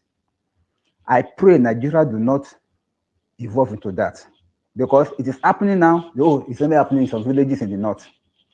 Now it has gotten to the Middle Belt. Middle Belt is where we are not having this crisis now. In the early 90s, in the early 20s, it was happening in the north, in the core north. But now it has gotten now into the Middle Belt. Now look at the progression. If this thing is not checked, in the next decade, all over South and West will be in serious trouble. That's what people are not seeing. People that are talking, even the pastor that spoke, his church is in VI, Guiding Light Assembly. Pastor Wale Adefarasin, I know him very well. He's in Lagos here. I used to know him then because I knew a friend that was attending his church. That my friend now has now relocated into the UK. So I don't know, maybe the church is still around, but that was where he was then. What am I saying is that they were all enjoying peace, ambience in Lagos, in the south, in the west. They are not really experiencing this thing. But people that are experiencing this in the north for the past decade, they have been shouting and they have been complaining. And we know that this is happening. Why are we not speaking up? Because it has not yet affected us. It has not yet concerned us, so to say. So they're like, no, it's not like that. For him to even come out to say that shows that he's oblivious of the facts, or rather, he's just trying to play to the gallery. But the truth of the matter is that as at Nigeria today, we are experiencing genocide in some part of the country, which people that are affected. Imagine the man whose entire family was wiped. He lost about 20 members of the family. I saw the interview just this morning. I was watching it on social media, whereby it was being interviewed. He was saying that he lost 11 people here, his brother and his family, he lost 8 people here. And then by the time you look at it, can you tell that man that there is nothing like genocide? I beg. God will help us all. Amen. Thank you, Uncle Dayo. Mama 5, good evening, sis. Good evening, Abby. I have missed your gbasgbos. You this Gen Z, I traveled a whole 11 days. You did not call me to check if I've eaten suya or not. I'm coming for you. You were dropping updates for us. You were dropping I am coming for you. Information that we need. You abandoned me totally. Don't worry, I'm enjoying my kuli and my kilishi here. Enjoy. Anyway, hello everybody. Hello Real Farm. Hello UB. Hello everybody. I hope we are all doing well, and happy birthday to MOP. Wishing you a fabulous one. So to the question on the matter on ground, yes, there is genocide in Nigeria. You can't even argue that. And why did I say there's genocide in Nigeria? I remember clearly, I think I left Nigeria, if I'm not mistaken, I left Nigeria in 2005. And I believe it was not long after that, we were hearing loads of news about Boko Haram going into churches, throwing bombs, doing all of these things. It's been happening. It's been happening for a very, very long time. At least with my age, I know it's been happening. And yes, it's the Christians that has been at the at the receiving end of this unaliving. And hearing that pastor this afternoon, I was in the supermarket shopping. I was waiting at the checkout and I was like, let me just go through Instagram. And I saw that video. My head was like, bang, bang, bang, bang. Like, how can a pastor, if he was really, really called by God, and he said he's been a pastor for 40 years, and he said it's not a new thing, then what stopped him from speaking out about it? I mean, Reverend Ezekiel was also a pastor. He was also ordained by God, right? But he's using his ministry to call out the things that has been happening. But this pastor had the audacity in his air-conditioned whatever church, in his agbada, to say that, yes, it's been happening, it's not a new thing. Hence why I dropped a video earlier on to say that if that was his family, if that was his children, his wife, would he stand in his church and tell us, oh, it's not a new thing? And in a way, I believe the US are all gathering evidences. That video of him saying that he's been a pastor for 40 years is going to serve as evidence that, yes, genocide truly, truly exists or has been happening in Nigeria. And when I watched that video of that Reverend Ezekiel, I cried. Every time I've seen that video, I cried. And I was like, if it is not the Muslims that are buying these people, who are the people that are buying these people? Who are the people that are buying Christians? They often say Islam is a religion of peace. Islam is a religion of peace. How is it a religion of peace? How? I mean, if we were to talk about any religion that is mostly disrespected in the world today, it's Christianity, right? You see people who make fun of Jesus, they will do all sorts of things. But try that by calling the name of the Muslim priest. Call one of their names anyhow. You see how they'll come out and start threatening your DM. We've seen stories of how 2 or 3 Christian women who were preaching on the street, how they were massacred on the streets. Yes, genocide is going on. And it's so funny how just one tweet from the United States president and mostly all of those northern governors, most of those northern emirs or whatever they call them, they're all coming out here saying, oh, Baba Tinubu should do this, Baba Tinubu should do that. I am just shocked looking at, maybe I'm not shocked, because in my own opinion, those people that are coming out to say that there's no genocide, they probably have some sort of involvement in what is going on. They probably have knowledge of what they're trying to get. Hence why they've all been quiet all this while. Because Emir of Sokoto has been, there was a report I saw earlier on that he's been allegedly named as one of the people that knew about all of these killings. You know what? I really don't know. As it is now, I want Trump to come. Let him come. At least Trump says he wants to come and help with the bandits, right? That is the issue. That is the area that the Nigerian government are struggling with. So they should allow, he said he's coming to solve the issue of bandits. So why are they all coming out and saying there's no genocide, there's no genocide? Let Trump come and deal with the bandits. Obviously, everybody who are coming out here to say, oh no, there's no this, there's no that, Trump should take a register and start listing those people's names because they need to be cleared eventually. And yes, there's been response like, oh, the US has no right to come here, blah, blah, blah, blah. At the end of the day, the way Nigeria is still receiving aid from the US. So if they said that US has no business in Nigeria, then maybe they should stop receiving the aid from the US. Then US will say, okay, it's not about business. You are receiving aid from the US. US is giving you tons of charitable whatever it is that pumping into Nigeria.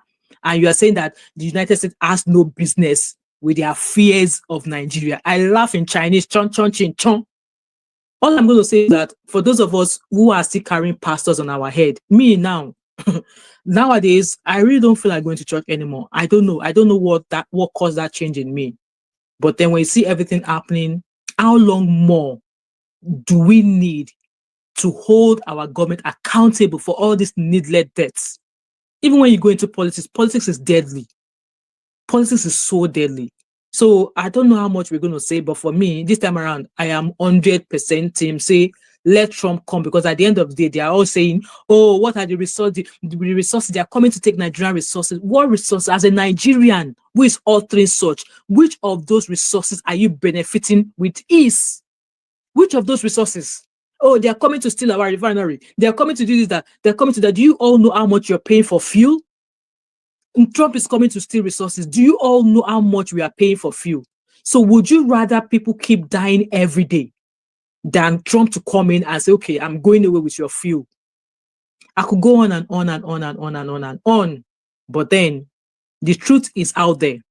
And for those who are out here trying to cover up, the likes of Reno Mokri and that Femi Fani-Kayode, both of them, they will meet their own. And all of the pastors who have now kept their mouth shut, Nigeria and all of this Boko Haramism is going to meet them at some point in their lives. It's not a curse. It's going to happen. That's just my old submission to what's going on today. Thank you, Abby. Number 5 is a curse. They will all inherit it because they will. They will. They will. It's a curse. They will. They will. Thank you so much, Sis Wemi. Number 5. Thank you, Abby. You're here. Hey, Abby. Hi, Real Fam. Good evening. It's a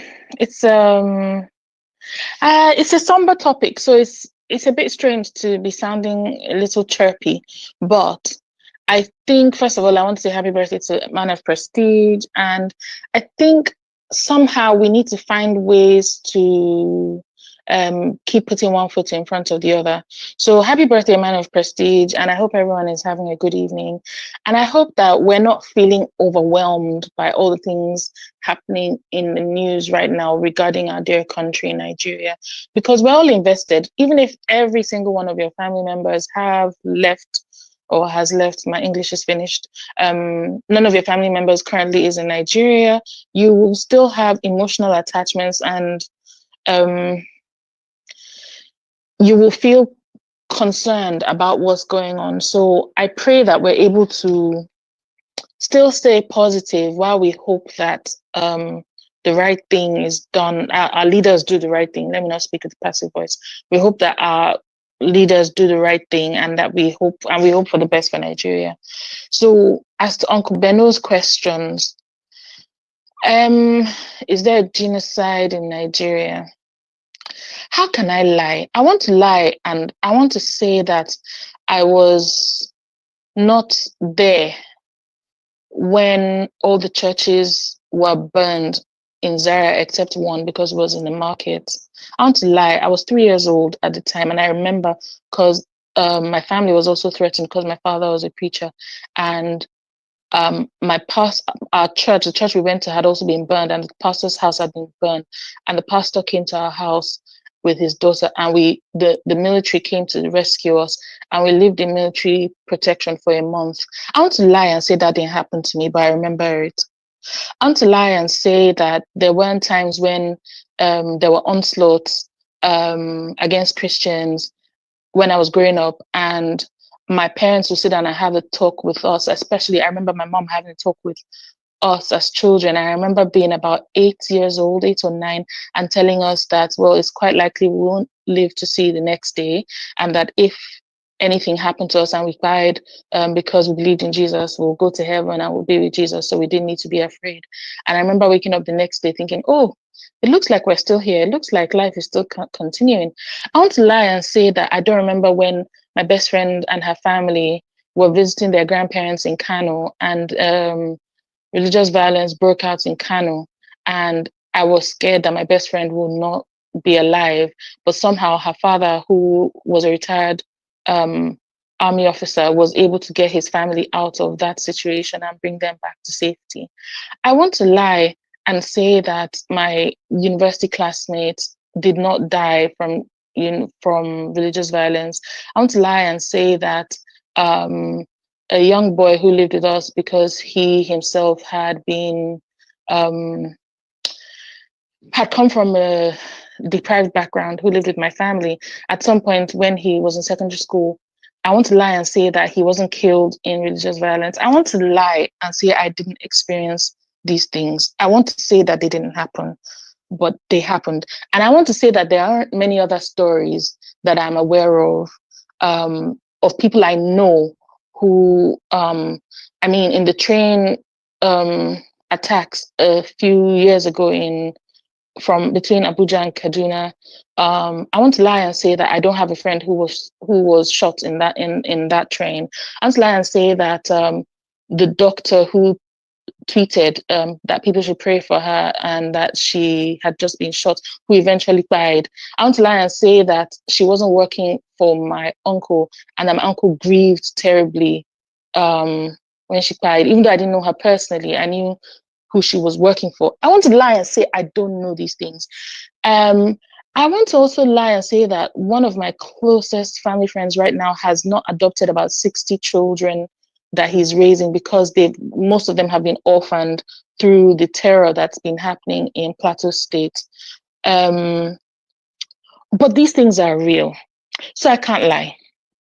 But I also have to say the truth that I have dear, dear Muslim family friends and relatives who have not been involved in these things. And I also have to say the truth that there are villages in Zamfara, in Sokoto, in Jigawa that have been attacked, and people in mosques have been died wholesale.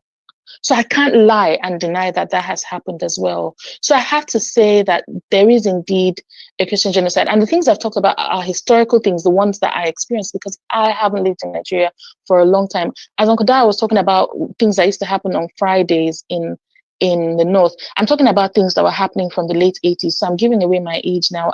As most of us know, I'm a millennial. And Nats will probably be able to recognize some of the things I'm talking about. So I know that throughout most of my youth and childhood, and even now, I mean, because I have family that still live in the north, it's not the practice to step out of your house on a Friday afternoon. Once it's Friday afternoon, you go back into your house and stay there until evening, until you're sure that the city is not going to boil. So those are things I grew up, that's how I grew up, right? But again, I must emphasize, I grew up with lovely Muslim friends and relatives, as well as Christian friends and relatives. And the truth about what has been happening is something that I found written on social media, written by somebody called Sadia Adebisi Hassan. And she said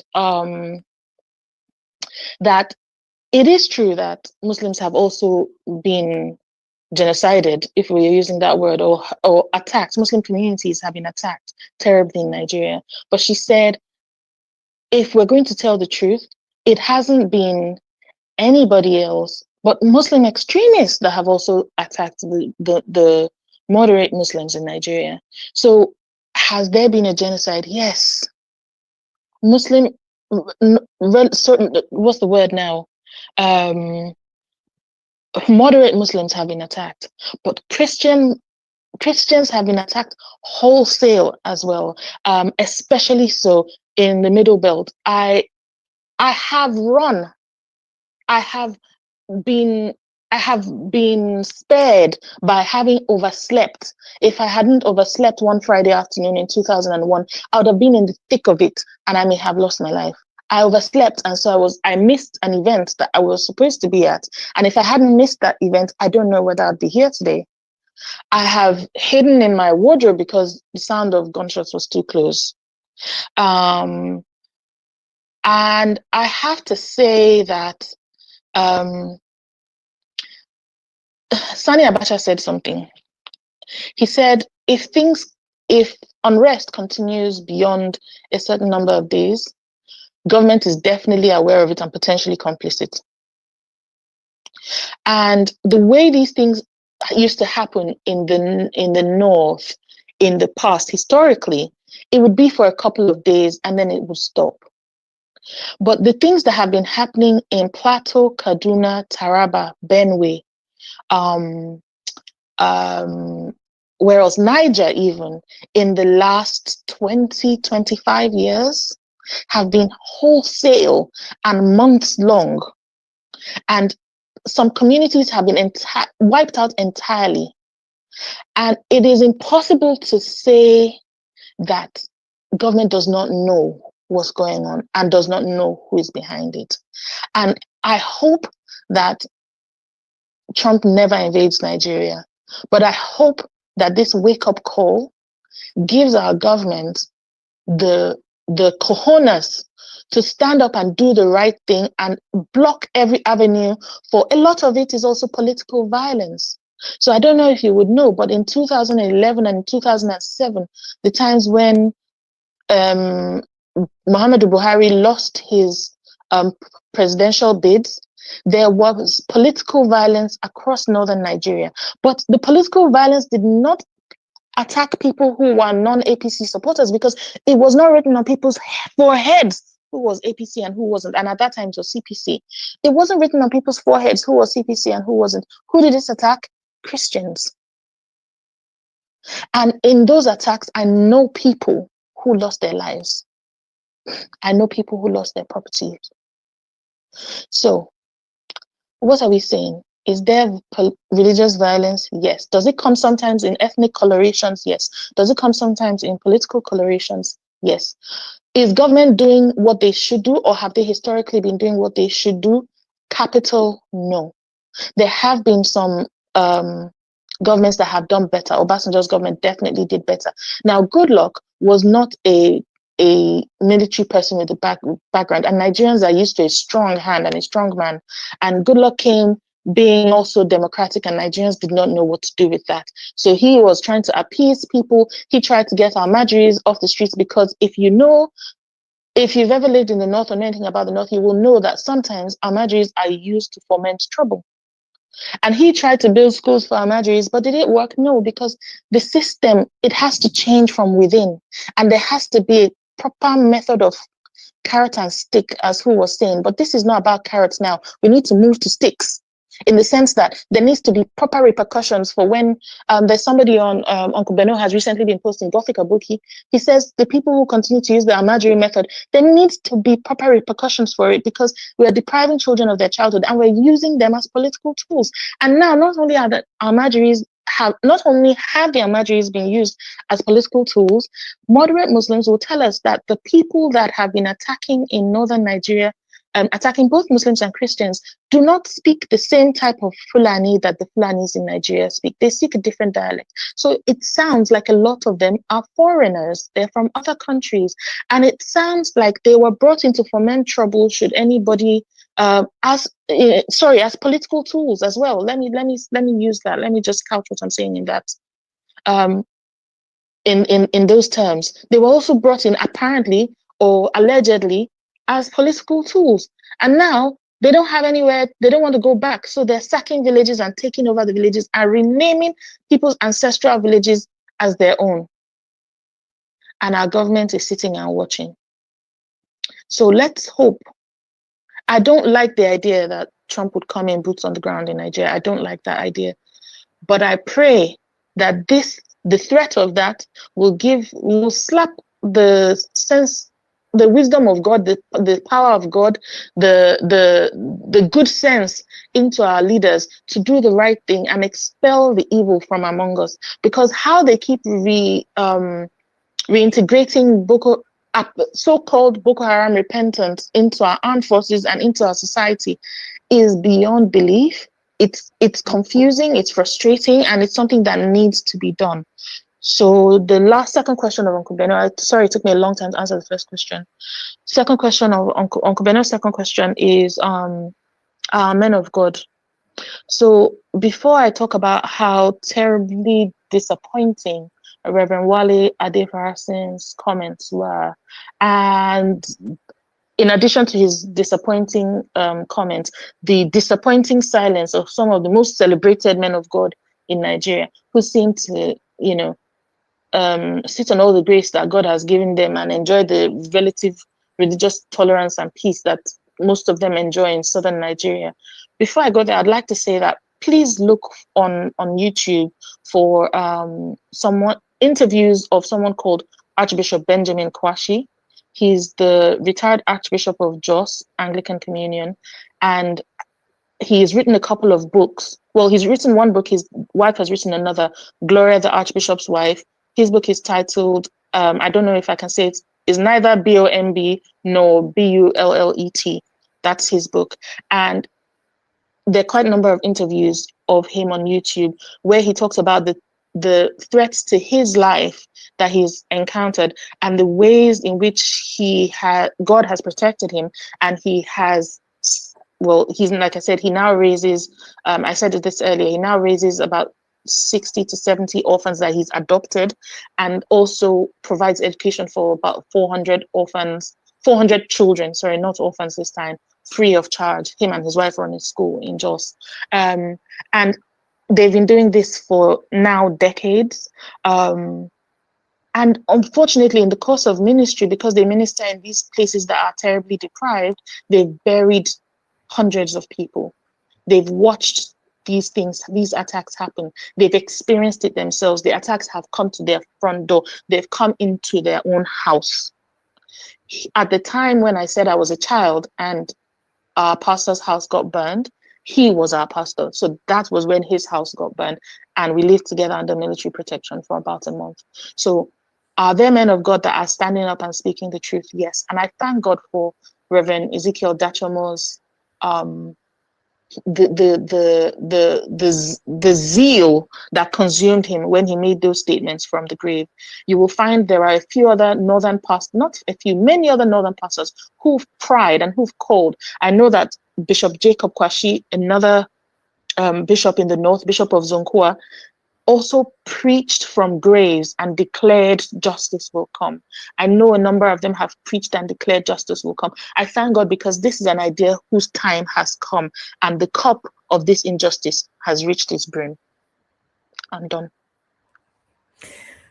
Wow, thank you, Shithinka. I'm so sorry for all of these things that you've had to experience with your friends and family and loved ones. Is actually quite terrible, and that goes back to what Uncle Ben was saying about the audacity of the people that are saying these things don't exist. Is it because you haven't experienced it, or it's not been close to home for you? That's why you can open your dirty mouth to say stuff like that.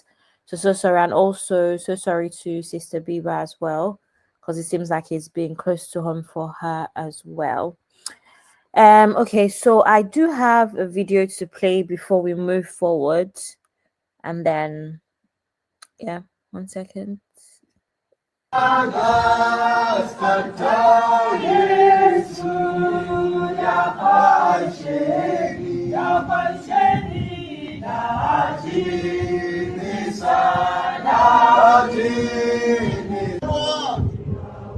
We praise your name.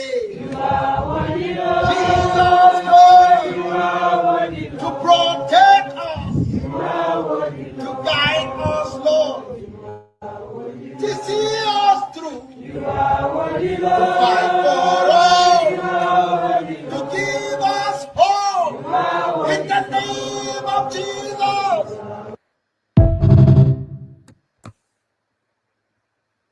Okay, and then there's one more.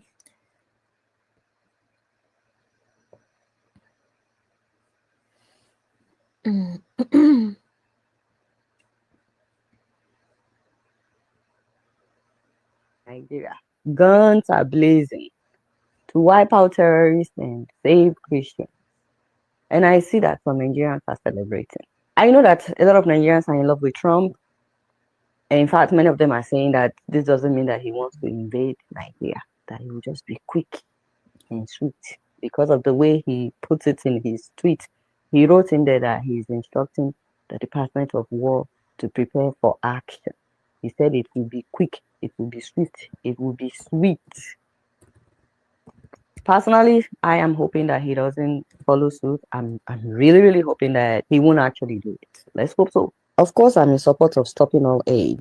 Like, seriously, why are we still collecting aid at this age? But history shows that help by invasion often makes things worse, not better. In 2001, when the US wanted to invade Afghanistan, they said at that time that it would be a quick, decisive military action to topple the Taliban and dismantle Al-Qaeda. It ended up being 2 decades of war with more than 200,000 people killed. When the US invaded Iraq to topple Saddam Hussein, they said that it would be a quick operation. They said it would be quick, only for state institutions to collapse, huge civilian casualties, and years of insurgency. The death toll from that is estimated to be 150,000. And then the power vacuum created the condition for new terrorist groups to grow. That's how ISIS started. In Libya, when the US removed Gaddafi, there was no more stable government. Libya fractured into rival militia and became a hub for smuggling and violence. Even the Somalia mission in the 90s, when the US went there, they called it Operation Restore Hope. It started out as a humanitarian mission to provide famine relief amid a civil war. In fact, they said it would take 30 to 45 minutes. But guys, it soon evolved into a more aggressive state building and counterterrorism effort, which eventually led to the disastrous Battle of Mogadishu in October of 1993. And the thing is, guys, Nigeria has a lot of natural resources. We have oil, we have gold, we have a lot of things that some people want. I'm just saying, personally, I believe that nobody knows your house like you do. And so I think that the best solution is for the Nigerian government itself to take care of business and tackle insecurity. We've been shouting about this now for God knows how long. It's more than a decade that we've been talking about insecurity in Nigeria. We are the ones that know the sponsors, the people that are financing these operations. That is where to start. Because if we really want to take care of the bandits, if we want to take care of the armed Fulani herdsmen, if we want to take care of Boko Haram or the kidnappers, all these groups, especially in northern Nigeria, we can do it.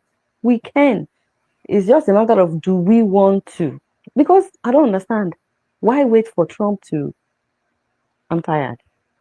Meanwhile, I'm curious, can anybody explain why you think he would use the word disgraced country? Because he said that we may very well go into that now disgraced country. Like, disgraced as how? And you want to say the country you refer to as disgraced?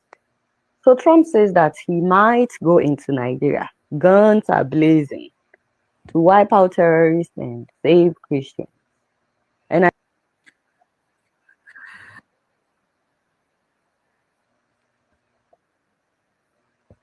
Okay, we're back. Sis Natu is also here. Good evening, sis. Hola, how are you? Good, thank you. How are you?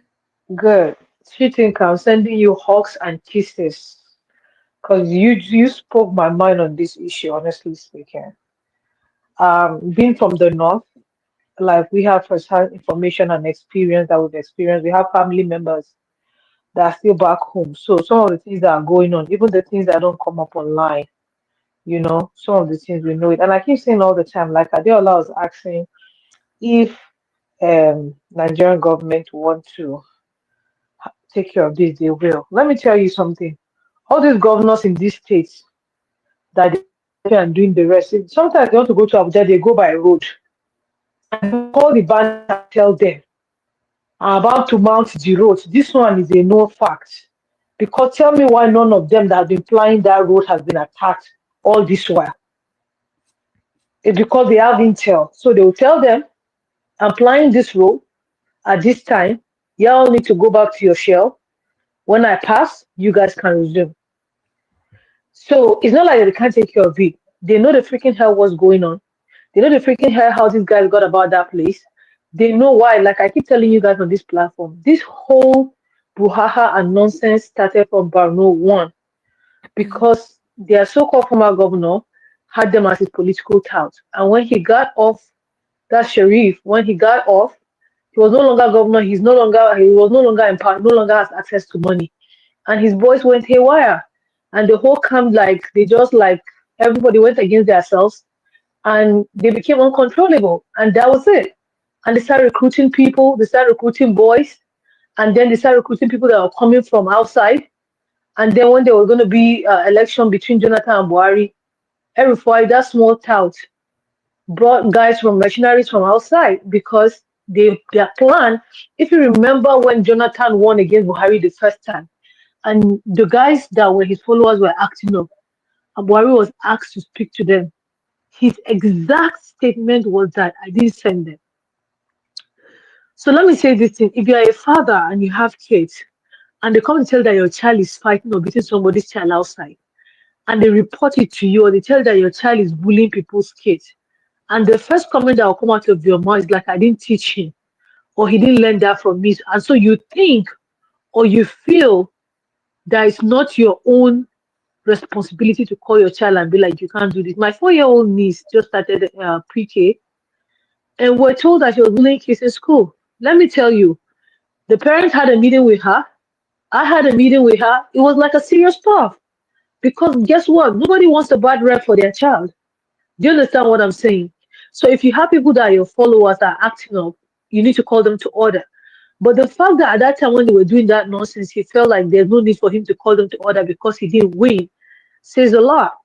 And a lot of these guys, when you go, most of the interviews, when you see the interview them online, those Fulanis, like Chitinka was saying, they don't even speak the same Fulanis like the Fulanis in Nigeria speak. And then when you talk to them and you ask them, there's a video that went viral one time where they asked one kid, he was holding water, and they say, why are you holding water? Are you not fasting? He said, no, he's not fasting because he is Fulani. He didn't identify himself as Muslim. But so this is where the problem came from. This is where the problem is coming from. And a lot of people are having mixed feelings. So if these people don't identify themselves as Muslims, you people that are Muslims, what are you doing about it? Are you disassociating yourself from them and saying, these are not our people, we don't support this, we don't support that, this is not part of our religion? So a lot of them are keeping quiet because in court, they tend to benefit from because the attacks are like on Christians and not on them. But then it got worse. Now they're going against everybody. It's like the whole bandit them against the world. And now they can't control it. So that's like the major problem right now. So it has become too late for them. Like they want to, they don't know where to start talking from because they kept it for too late. Your child is stealing, you say it's not your child. And now they told you that your child is on the firing squad. You don't know what to do. That's the situation. So it's so crazy. And I think I shared this one time and I said that we had a conversation with one top army person that came to New York for an event. And I was like, why is this thing so difficult for you guys to curtail? Like, and he said, it's not like it's difficult for them. But the army, the budget for army for security, let's say you usually budget $100 million a year annually for security, right? And all of a sudden, your budget went to 100 trillion. So there are a lot of people that are benefiting from that don't want this to stop. That's the saddest part of this whole nonsense, that they don't want this to stop. Because tell me why you are driving with a car and it's showing on your dashboard that one of the tires, the air is down, and you feel that you can still drive at a 90 and reach Maryland and nothing will happen to your rims. You're a damn liar. You are a damn liar. That's the problem that is happening. Because they can see and they know. Let me tell you, someone told me, he said that if they're going to go at one time, they were going to go get someone. They were in front of the person's house. No joke. They got a call from headquarters. Let's say I'm the army person going to arrest. Not so, what are you doing in front of that gate? Oh, sir, we are here on operation to arrest, blah, blah, blah, blah, blah. If you like yourself, you better come back. How are we supposed to achieve something? Please explain. So there's so much going in between them that some of them think that we're doing this and we're benefiting. This person, we're getting these people down so that we can be at the top. But the problem that they're not knowing is that a tire being messed up is messing up the whole car. So if you think that the rim is going to be the thing going to be messed up by the time you get to Maryland, you're a freaking liar. Because guess what? Your alloys and whatever associated to your rims are going to be messed up too. Your engine problem will be messed up too. You're going to have a lot to deal with. So they are so short-sighted that they are just focused on what they are achieving at that moment, than the whole damage that is doing to the country. Right now, they saw one bed that is called a bandit. They didn't handle it. Now bandits are all over the place and they don't know what to do. That's the problem. I'm telling you that even now themselves, they are confused in their camp because they've let the thing to be messed up for so long.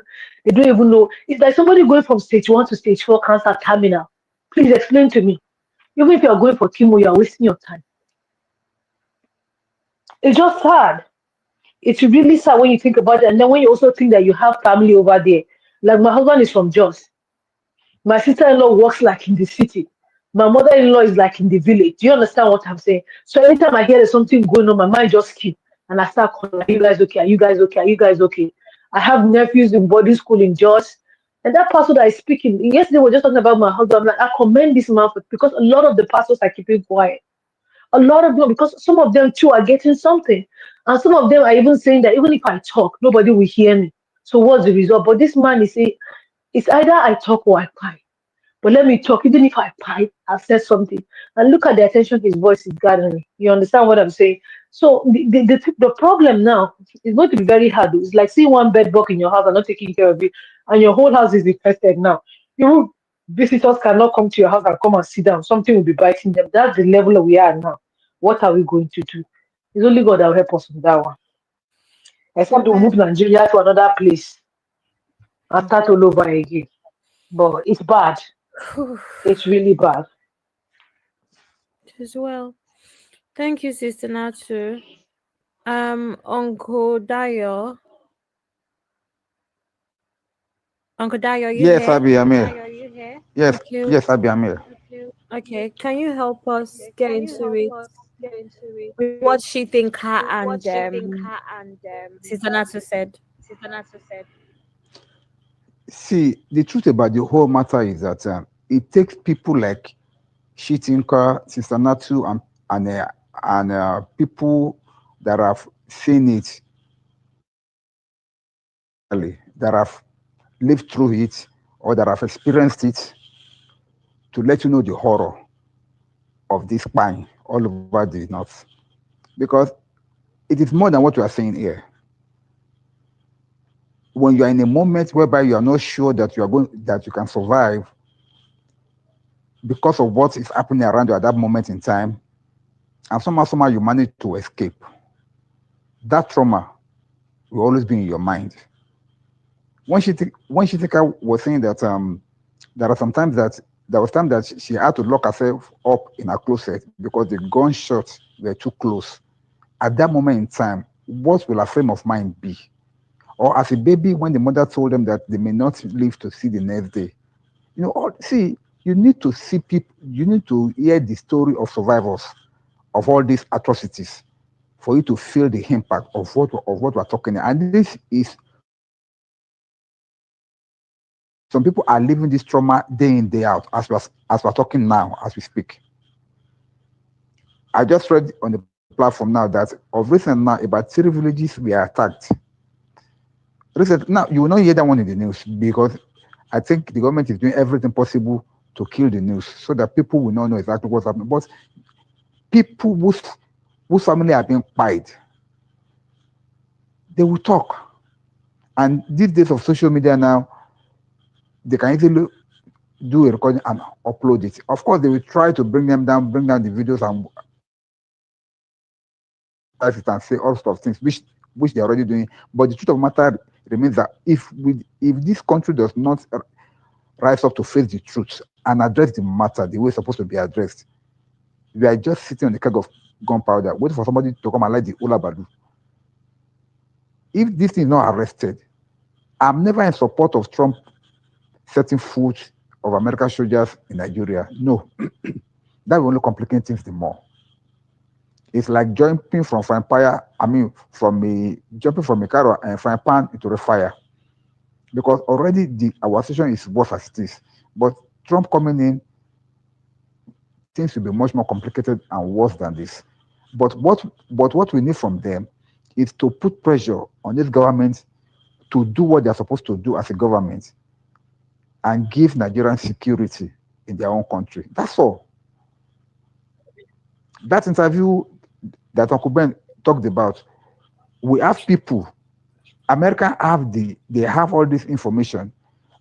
They have all the names of people that are the sponsors of all these bandits, people that are the sponsors of all these Fulani militias and all. They have their information.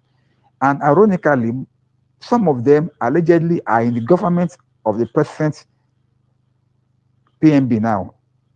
Some of them are in high profile offices. And they're the one influencing. Just what Stanatu said now.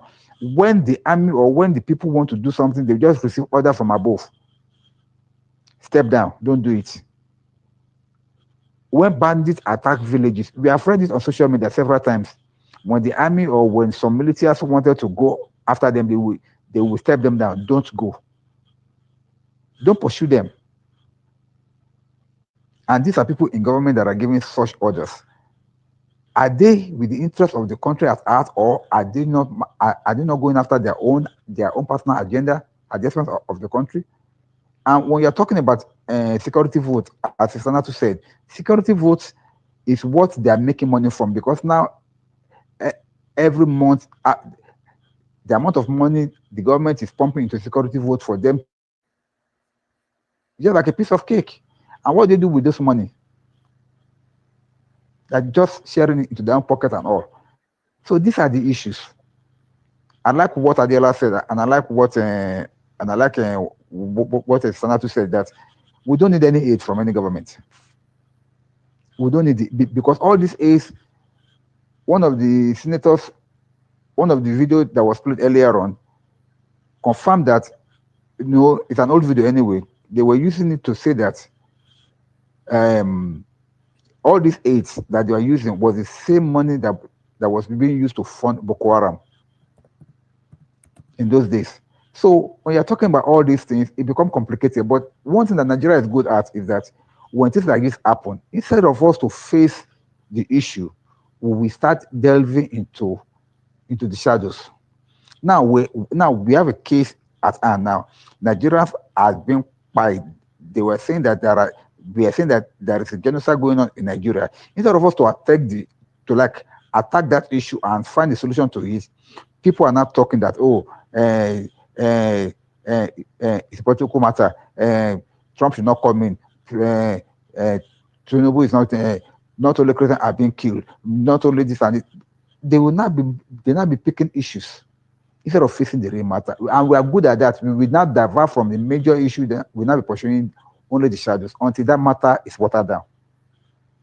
Who is giving us solution now to the issue that genocide is taking place in Nigeria? As Nigeria government comes to say, okay, we are going to do this, we are going to do that, this is strategy, we are going to adopt. Now, even for them not to have even admitted yet that we have this problem, how can they solve it? They've not even come out to say, we have this problem, so that they can get help, but they're still denying, they're still trying to downplay it. That means they're not ready even to solve it. If you don't admit a problem, you can never get a solution to it. That's where we are having issues in this country, for crying out loud. But I'm happy that the whole world is now watching. This cry out by this pastor, by this reverend, has caused the whole world now to focus their attention on Nigeria. I want to see how our present government, President Bola Ahmed Tinubu, will respond going forward. I want to see. They know all these people. See, if they, according to the intelligence report that we have been having over the years, people that have been talking based on their own intelligence reports that they have, the government knows all these people that are behind this thing. Now, if they say they don't know, the present one that was happening in the north, whereby they are doing peace meeting with the bandits, and the bandits with their leaders, they came in with their guns, with their machines, with their vehicles and all, and they sat down with them, having peace meeting with them. Which country does that, for crying out loud? People that are buying you daily, people that are buying, that are destroying you daily, you want to hold meetings with them, to hold discussions with them. I don't understand. God will help us. Amen. Amen. No. Okay, Uncle Ben, Yeah, I've been listening. I'm just tired. After listening to Shitinka, Sister Natu, and Elizabeth in the comment, as well as Biba, I just tired. And this is what I was saying during my monologue on today's show. We are so comfortable in Nigeria that when something happens to someone, we just say, oh, thank God, no be me. We don't respect human lives. People are dying like fowl. And all we are concerned about is, hey, Trump, hey, they are coming for resources and not those crap. Let me just show you just 2 videos real quick. First off, Uncle Dayo, to answer your question, listening to my papa. We have no fear of whatever Trump is doing on the other side. We have no fear of whatever Trump is doing on the other side. Uncle Ben, this is AI. AI. Okay. Yeah, I refuse. AI. Okay. I hear. Now, full video. I just called that part Not come on because it sounds possible. funny. It's not possible. It has to be AI. Full speech. I just got that part come out. Tomorrow, we're going to dive more into it. Now, to answer some of the pertinent questions that Uncle Dayo raised and some of my sister raised about what is the government doing. I want to play this video. These are part of tomorrow's show anyway, but because it's relevant to the ongoing conversation, I just want to play it. Take a listen to why, when they change cabinet, they told us there is coup and all of that, all those crap ongoing. I'm not disputing it, but this guy have a different perspective on why they actually remove the CDC. Listen. So, gentlemen, watch this video and hear what this Northerner is telling you about why CG Musa was removed. Watch it carefully. This one no be Captain Jack Tokam. Just watch it carefully. Why Christopher Musa is removed as CDS. The conspiracy of the coup charade was actually a conspiracy. The very first time that Christopher Musa gave command that the military personnel should actually shoot at bandits without waiting for command from Abuja. Since that day, I knew that his days are counted. You see, the insecurity in the north is actually being sponsored by northern governors, Islamic jihadis. That very week that Christopher Musa gave that command, that is the week that all the jihadist Fulani northern governors met in Kaduna and begins to talk about peace and peace negotiation with bandits. It was the same week that they galvanized some jihadist Islamic scholars to go to have interaction with Bello Turji. So the removal of Christopher Musa is actually a conspiracy. The coup story was actually a charade to remove Christopher Musa. If the coup was actually the reason why Christopher Musa should be removed, Nuhu Rubadu should also be removed because he is the national security advisor and everything would have done under his watch. But this is a conspiracy theory, and I want all the natives in northern Nigerians to know that the continuation of the killings of the natives by the Fulani jihadis, supported by the Nigeria state, is not acceptable, and it is high time that the Fulani notice all the natives in northern Nigeria should wake up to understand that there is a conspiracy to actually wipe away all the natives in northern Nigeria. When Christopher Musa was appointed as CDS, the Islamic Fulani jihadists in the north, they begin to complain that they bring a Christian to kill Muslims, when that one did not actually sell. When the operation that took place in Tudumbiri, the bandits were used on bandits, they come up with a narrative that the bandits were not killed, that rather it was a group of Muslims doing Maluk that were killed. And these are the conspiracy and the conspiracy of the northern jihadists. Nigerians need to wake up, and we need to understand that we have a serious issue in our hand. And all the Christian community in northern Nigeria has to wake up and understand that we don't have a government that will protect us as citizens. And it is high time for all northerners to wake up and begin to protect themselves. If not, one day we are going to wake up and find out that these people are wiped away all the natives in the northern Nigeria. So, gentlemen, watch this video and hear what this northerner is telling you about why CG Musa was removed. So, there you heard it. There's just too many conspiracy going on in Nigeria. These are some of the things. Yes, Let me ma'am. say something real quick. So what this Yes. guy is saying, right? I can relate to this guy 100%. Let me tell you why. I was just typing.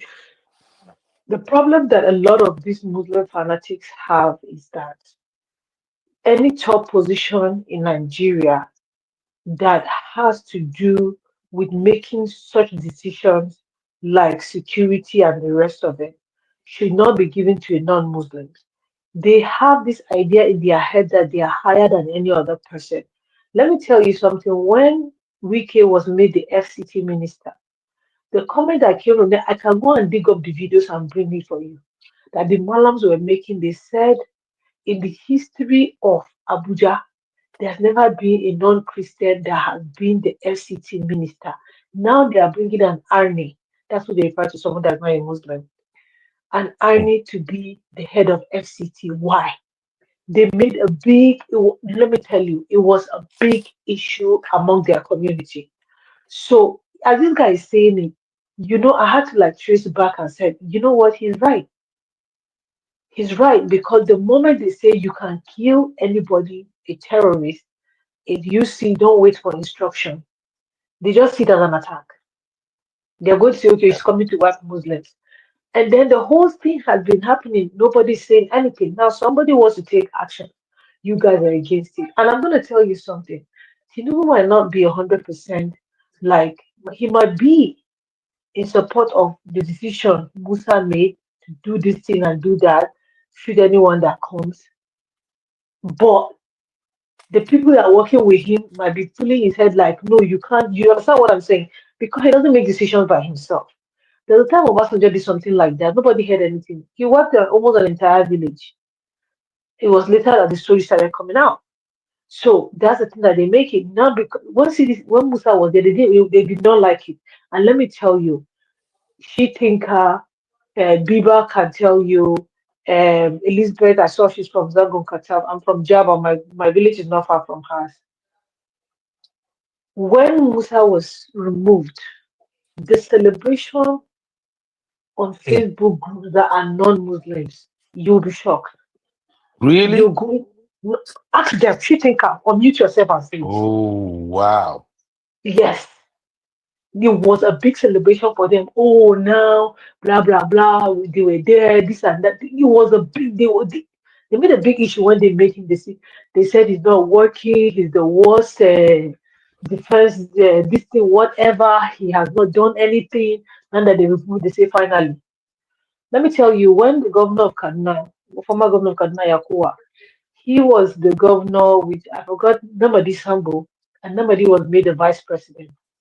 And Yakuwa now became the governor automatically because he was a GPT. They did not like him. When Yakuwa traveled, I think south, they went for a burial. My uncle was in that plane, in that private jet with him that crashed, is it jet or helicopter, and he died. Do you know what the Muslim says?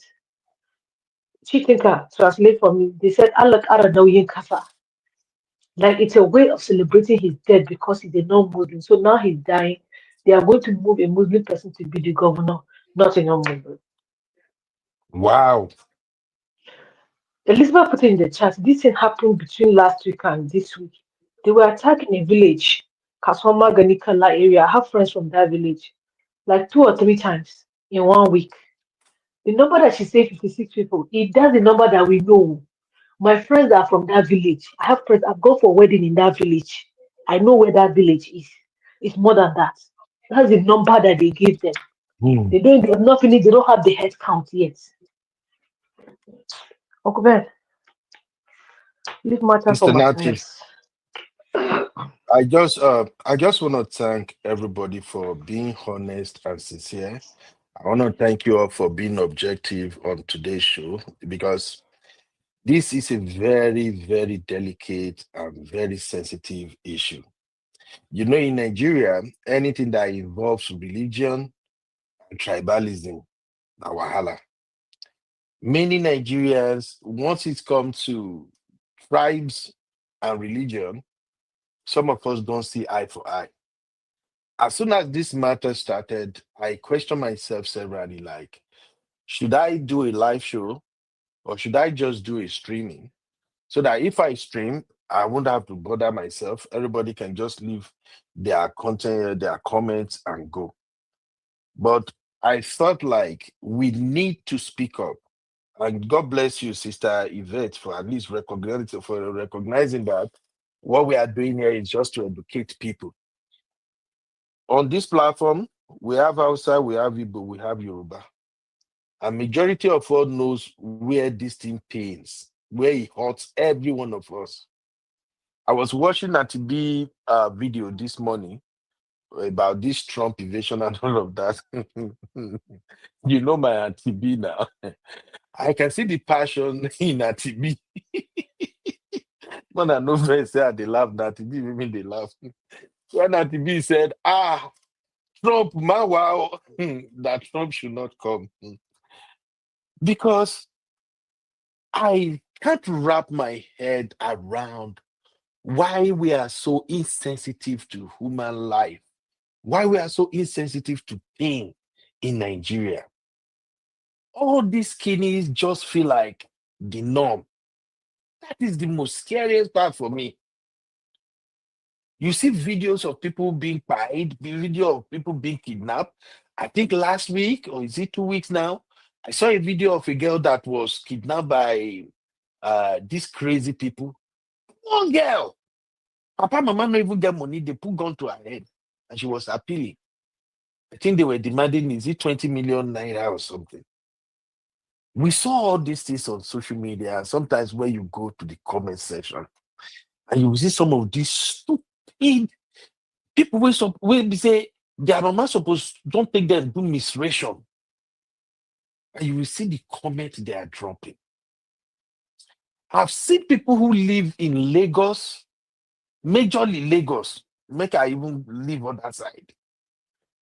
Sometimes when I see the way people who live in Lagos react to some of these issues, I will just feel so mad. And I'll start preaching to myself like, why am I even pissed off? Why did I just ignore the comment? I'm bringing Lagos into the conversation because Lagos has one of the largest population of Nigerians. And people living in Lagos, they just felt like they are living in this, is it a fortress? Like whatever is happening in every other part of Nigeria, it just happened. And like, may God just protect us. I see those people that are losing their lives, they are nobody. Like I say, I haven't been to the north, but I've seen children, women, men, innocent people, forget about religion now. I've seen them lost their life for nothing. Sometimes when they attack these villages, they find these people. You can't even put your finger on what is the motive. You can't. All these senseless killings is just too much. And if we have to be honest with ourselves, if we don't remove all these tribal and religious sentiments and begin to look at each other as human, we can't get to the bottom of this. So I just want to thank everybody for contributing to this. And thank you for all the maturity. Thank you for we not making it sound like the rest of these crazy people on social media who really don't see what is important here. Trump saying he's coming to Nigeria or he's sending soldier or something. Me, I see it as divine intervention. I know he's not going to come. I don't even pray he should come. But I see it as divine intervention because pastors, imam, politicians, nobody was giving any iota of seriousness to what is happening in the country.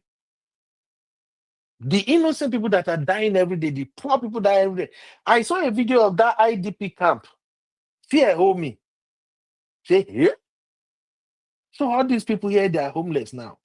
And like Sister Nacho and I think Shitika and others pointed out, this has become a money-making machine for these terrible, demonic human beings in Nigeria that see it as an avenue to make money. Billions are allocated every month, every year for security. And the most scary part, the part where even annoyed me the most, was when I saw the video of a military, is it a military camp or even barrack that was sacked by Boko Haram? I saw that video making rounds on the internet one time. Boko Haram attacked military installation, bomb cars, bomb vehicles, destroy everywhere. And I'd be like, is this not this Nigeria where I grew up? Where we say, even if you see soldier from 100 meters away, you go down already, they pass another way. And yet, a bunch of nobodies attack a military barracks. So we have bigger problem on our hands. Tomorrow, we're going to dive deeper. I just want to appreciate you, all my sisters and brothers, for at least agreeing that we have genocide going on in Nigeria. Yubi, let me tell you something real quick, right? I'm not going to say when it happened, but it happened in Katsina, because I don't want to say who was the governor at that time. So he was going to travel. No, somebody that he does not want. I think he's his counterpart from another party. And then he called the bandits and told them that this is the person will be traveling to Abuja and flying this road. I want you guys to like attack him. And you know what the bandits told him? They said, wow, we can't attack that guy because that guy is very nice to us. Bandit now and the governor, they had this conversation. That's as bad as he has gotten. That's as bad as he has gotten. Yes, that's what I'm telling you. Forget outside sponsors. The inside sponsors are their worst pass. Forget all they're financing them from the leave that matter. Now the one they give them food for inside house. Now there. Jesus. Thank you, Sister Natu. And I see what Uncle Dayo wrote here. Yes, Uncle Dayo, you are right. Lagos is a landlocked. But now God now they protect. Even the Lagos itself is not safe. I've prayed for Lagos State several times, even though I don't live for Lagos. Even Lagos is not safe. Now God now just protect us there. The reason why I brought Lagos into the conversation is because the way the people who lives in Lagos State, the way they talk, the way they just treat this matter like it's not that important, is scary. It's scary. Please let us pray for Nigeria. If anybody want to add anything, please add. Tomorrow we will dive deeper into this conspiracy. Tomorrow we will talk about what is the need for Donald Trump and America if they are really going to Nigeria. There have been several conspiracies out there. Some people said this is not about Nigeria. This is about the Sahel.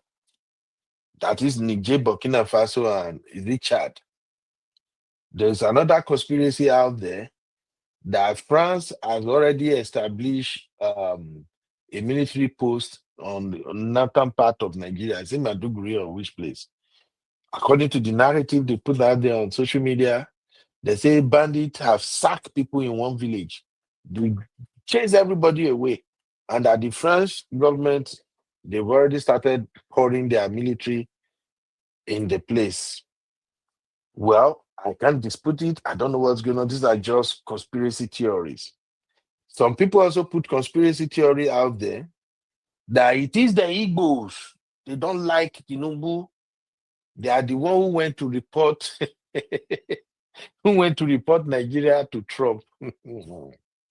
There are so many conspiracy that we have to dissect tomorrow, but I will leave it at that. Let's Uncle just Beno, give our please, final. before you close, please let me Yeah, just say something to the wonderful right. Lagosians. In case they don't know, me, and Uncle Beno, I'm Southern and I'm Northern, right?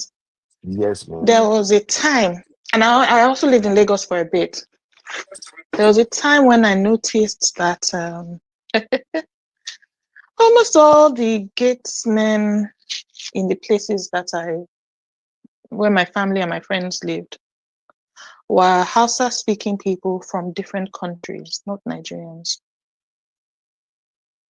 So in case we think we are complete, and the other thing is, Lagosians will not know the difference between a Hausa-speaking Nigerian and a Hausa-speaking non-Nigerian.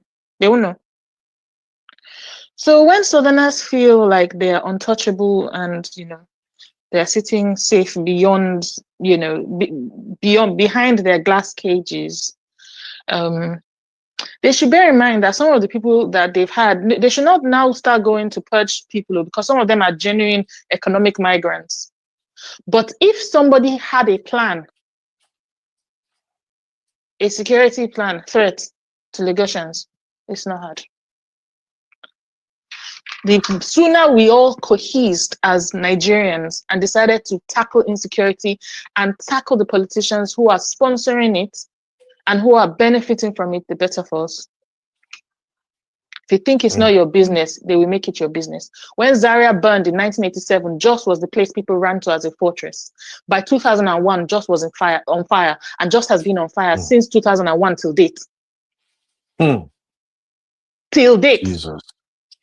So if Lagosians think they're safe, we didn't think anything was happening in Edo. I'm also part Edo. Yes, I'm from everywhere in Nigeria. I'm one of those people. We didn't think anything could reach the south. Did we not see what happened in Uromi a few months ago? Are people in Edo, even people in Enugu and in other parts of the east, also complaining that there are insurgents attacking their farms? Let us be guided. If we don't work as one, they'll deal with us. Period. Thank you. Clock it. Yeah, Auntie Grace, final take, ma. Sorry, Uncle Ben, before you go, did you see that have you seen Peter Obi's response? And do you care for it? I asked my girls to look for it for me because the one I saw was on Facebook, but I actually wanted the one he posted on his X handle because those are part of the conspiracy we're going to discuss tomorrow. Yeah, you can share it, but it's part of what we are going to cover tomorrow. Okay, I'll send it to you then for tomorrow. Because I saw a lot of people bringing Peter Obi into the God will have to deliver us in Nigeria. Okay, I'll leave it until tomorrow then. Yeah, Reno and a couple of people decided Peter Obi should talk. Peter Obi should talk. He's silent, and I'm like, what is wrong with you people? Why do you need Peter Obi to speak now? So that you want to divert people's attention, Abi? You want him to say something so that you people will hang on that or something? Or what? But also, who is Peter Obi? I don't get our people. I've not seen when they hold on to someone that I don't. He's not hear them saying he's not. Who come and talk? Well, no worry. Tomorrow, now tomorrow we go really get better backbones here. I just wanted to establish this genocide and the role of the Christian first before we dive into the political aspect of this conversation deeply. Auntie Grace, please, ma, your final take on today's topic, ma. Yeah, I think my final take is that is whoever wear the shoe that knows where a pin checks. All of this actually affect us, it resonates with us because we have people back home. But haven't heard Shitinka and Sister Nato speaks. It's like when there is war, is just those people who are the war zone, they can actually express how it feels. And then when you are sleeping, but your eyes is not closed, Your mind is awake. Your thought is awake. You are scared of what the next day will bring. That is the height of it. And people who are saying, oh, it's just happening, like we said, because it didn't happen to them. And the good thing and the good thing that God has done for our sisters who are here expressing their view, they also remind us there are people who are still there experiencing this thing today, and they don't have avenue to escape. They are there. They are living in fear. And out of that fear, then one day will come, all their families are gone. One day will come, their sisters are gone, their brothers are gone, their husband is gone. And somebody is saying it's been happening for 40 years. It is really heartbroken. And I just pray that God using Trump to speak will touch the heart of our leaders to address it for once and for all. Otherwise, the American military presence will be needed. I'm not praying for them to come because it's not going to be easy. I just pray that God minister to them and address this thing once and for all. Because it breaks my heart to hear what people are there in your own country. There's no war, but you are at war in your home, day in and day out. There are people who are still experiencing need today and tomorrow. It's really, really pathetic. I just pray that God use this opportunity to heal our land. Thank you, Shitinka. I am so sorry for all that you went through as a child. Thank you, Sister Natu, for sharing. Sorry for all your families and people that are still going through this. I have my people, my younger sister and the children, they're in Abuja, who say it's not going to reach there. I have people living in Jos.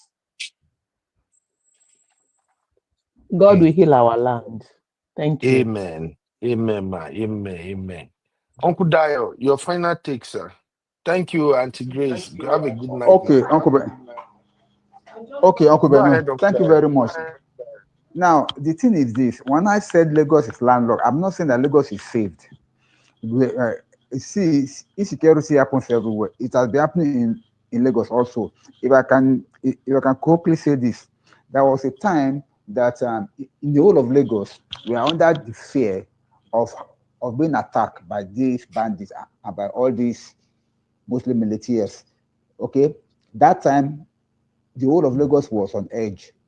We were put under a kind of a vigilante situation whereby everybody's watching their neighborhood day and night, just because there was a serious security threat being passed around that time, that these people are around and they're planning to invade Lagos and everything. So nobody is safe. But ironically, the amount of gory stories and the amount of incidences that have been happening of buying, kidnapping and all, it has been majorly in the Middle Belt and in the North. That's why people in the West, they are not really, of course, they've had their own level of fear, bandit attacks and all this kidnapping, but they have not really experienced it like that. They have not seen where people were attacked and massacred in numbers and they were doing mass burial. It has not happened yet in Lagos, and I pray it does not happen anywhere again in Nigeria. So these are the issues. So when they are talking, the first thing that comes to my mind is that these people never experienced any of these things, and that's why they're talking like this, because anybody that have experienced war before, watch the way they talk. They are not always advocating for war, whether they were survivor of war or whether they are victorious in the war. They don't advocate for war because war is an evil wind that will not blow any good. Same thing with all these with all these bandit attacks and all these kind of genocide situation that we're having. It's not something to be experienced. It's not something that you should pray to even happen to your worst enemy. Because people were sleeping in their homes, children, women, being piled as if they are just chickens. It's not something palatable at all. And then we're having a situation whereby everybody should say I think everybody will not be sleeping with one eye closed, because you can never be sure what will happen in the night. May we never live in that kind of affair in Nigeria. So my closing statement is that by the grace of God, we need to fashion a kind of a situation, a solution to this particular problem of insurgency in Nigeria. It started from kidnapping before this thing becomes so wild like this. But if you can deliberate as Nigerians, come out with a policy or come out with a plan and implement the plan. Not only talking, implement the plan and then execute it to the effect, so that we can put an end to this insurgency and to this spying all over the place. I think Nigeria will move forward. However, I have my doubts. I'm sorry. I have my doubts, but God will help us. Thank you, sir. Let me go next. I'll soon go back to my break. Will soon be over. Hello? Yes, it's Nasu. Go ahead. Okay. But just to counter what you said, right? This type of kidnapping, that kidnapping came later when they started looking for money to fund what they are doing. Do you understand what I'm saying? So they started kidnapping people and they were Yes, you are correct. You are correct, my sister. I'm talking about Lagos. In Lagos, it started from there before we now move into this. But then it did not. It started from the buying and all. I know. Thank you. Sister Nasu, we can't hear you properly. Can you hear me? You're very distant. Am I? How about now? Yes. Is it better?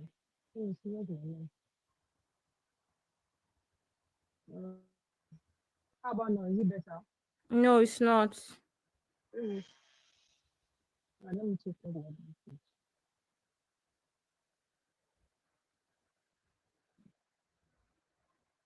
Sir? Yes, good now. Okay. So they started, like for me, I started experiencing this when Sister Lola was talking about Zaria. I experienced 87, I experienced 88, 89, I experienced 91. If they are listening, they know these years that I'm counting. 91, we had 91, we had 92, we had 2000 Sharia law, we have 2001 Miss World.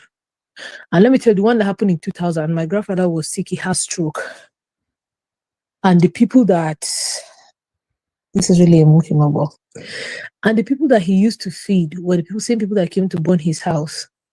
And my grandfather was thrown over the fence because he couldn't walk. So some people were on the other side and they grabbed him and they backed him to Air Force Base, that is in Kau. And I remember all these years that I mentioned to you, when it starts, we used to run to the police station. So I started experiencing this at the age of 5. We moved to Nigeria back 84. It started happening 87, 89, 91, 92, 2000, 2001. So I've seen it like firsthand. You've seen like dead bodies on the floor. Do you understand what I'm saying? So the thing is that it's been going on for a while, but it just became wild because it has become more and more political, and the people are using it for their selfish needs. Like I said, this issue is like trying to treat a stage 4 cancer. That's the stage Nigeria is now. And I don't know how they want to solve it. I don't know how that's going to happen. Just going to take God. I feel like Trump's voice is just a kind of like to wake them up from sleep about what's going on. They try to act like they don't know or nobody is seeing it, but it's going on. I still have my family. My mom is still in Kaduna. My brother is still in Kaduna. My other brother is there. I still have family, my cousins, everybody. Sister Natu, we've lost you.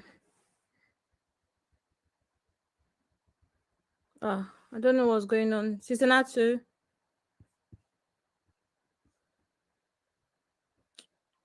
I'm going to remove her so that she's not just talking. Uncle Ben, are you still here? I don't know what's even happened. Uncle Ben disappeared, no? Can everybody hear me? It's not me, right? I can hear you, Abby. Okay, so it's Uncle Ben and Sister Natsu. Abby, I can hear you. Yeah. Okay, I perfect. hear you. Hmm. And I was also going to say what Uncle Dio said about not reaching in Lagos. That is why they don't know. It doesn't have to affect you before you know what is going on. Even if everything is not reported, the one that are being reported is enough for people to know that what is going on in Nigeria is not acceptable. You don't have to wait for it to happen in your home before you accept what is going on. Thank you. Thank you. Yes, Auntie Grace, you're very right. I understand where Uncle Dario was coming from, but I mean, like, if you think about, for instance, the alliance between Tinubu and Buhari towards 2015, right?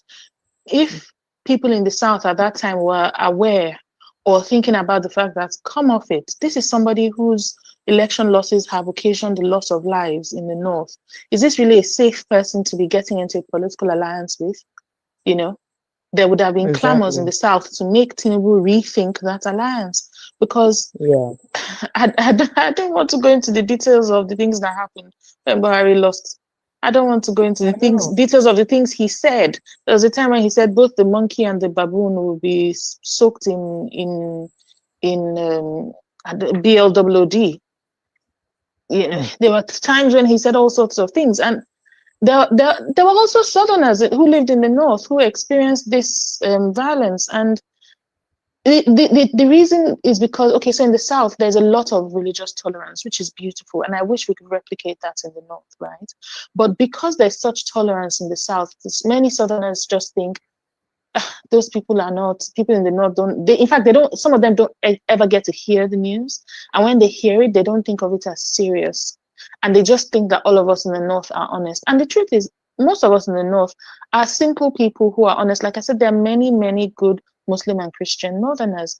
But unfortunately, the political class wields violence as a tool for politics. And a lot of times that violence is cloaked with religious coloration. And when the South is doing political business with people who are using religion for violence, then you become complicit. And one day the violence can come and knock at your door. That's true. You are right. May God have mercy on us, Auntie Grace. Amen. Amen. Amen. No, All right. amen. Amen. Okay, let's just bring it home. Thank you, everybody. Abby, whenever you're ready, I think we have really done justice to this aspect of the conversation. We're gonna be back tomorrow, but please, everybody, pray for my fatherland. I don't want my motherland to invade my fatherland, please. Uncle Ben, sorry, which one is your mother's We've been praying. We've been praying. If they don't behave, let whatever that's going to happen, let it happen. Auntie Grace, make it no happen. Auntie Grace, let it not happen. No, Auntie Grace, I'm trying to go to Lagos this December. Trump should say he's not coming again. Let me go. My dear, hold your peace for now. Hold your peace for now, okay? Sorry, Sister It's well. Sister Yvette, well. my four Nigerian in-laws have been on the phone with me since last night. Heartbreak. Sorry, Sister Yvette, sorry. Nigeria is just like, I don't know, our wahala is just too much now. All over the world now, they know us. I don't tire. Why are we always in the news story alone? Why are we not in the news for good things? For in the news for bad reasons, yeah.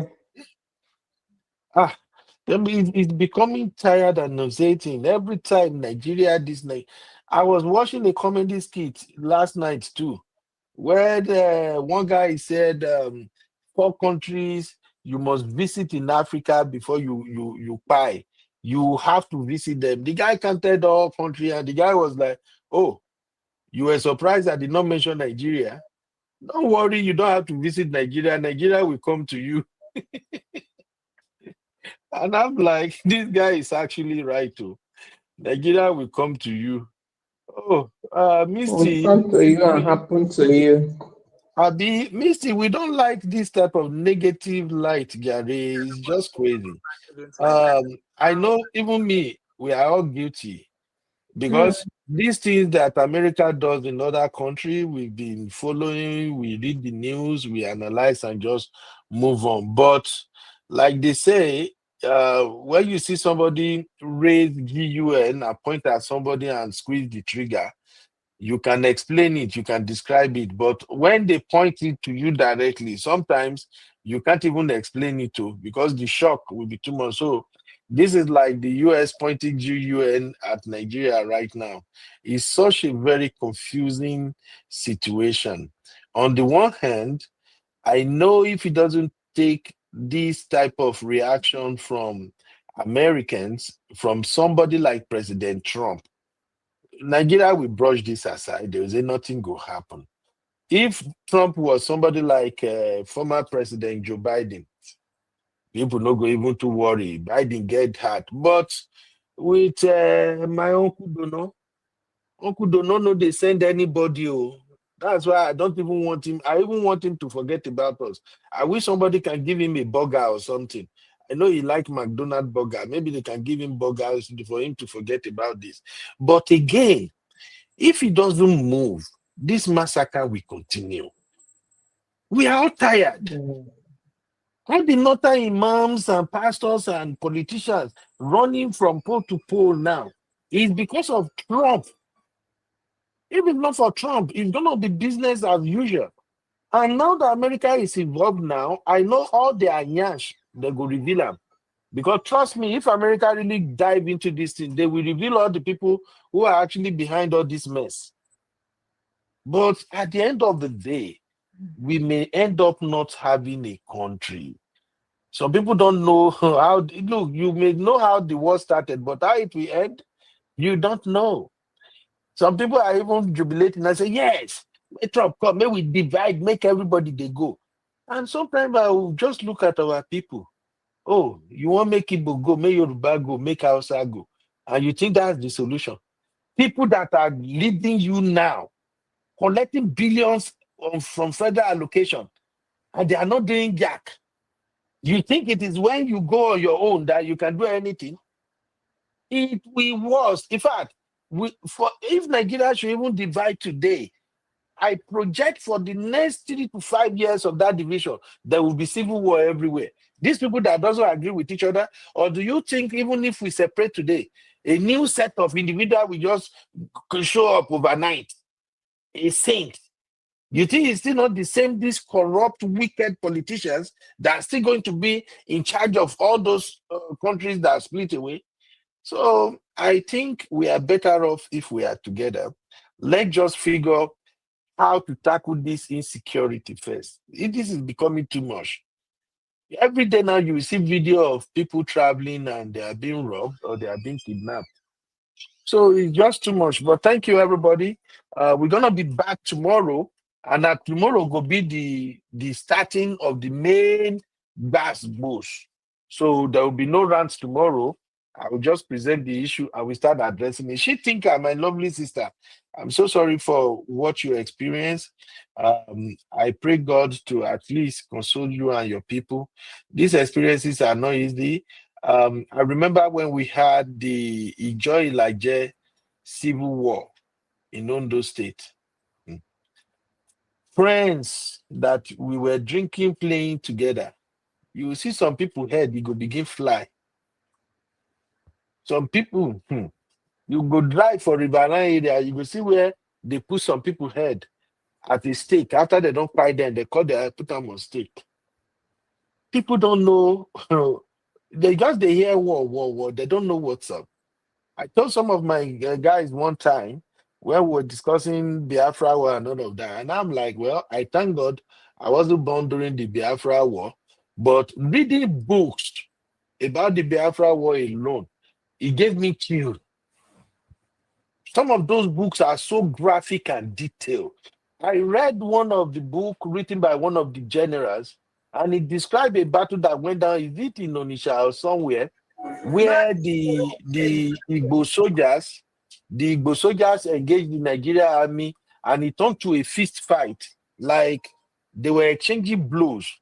And then the guy that was operating the machine gun, this tractor machine They have just one. The guy that was operating it, seeing that it become an open battle, he started spraying everybody. Both Igbo soldier and Nigerian soldier, he was spraying everybody. It's so scary.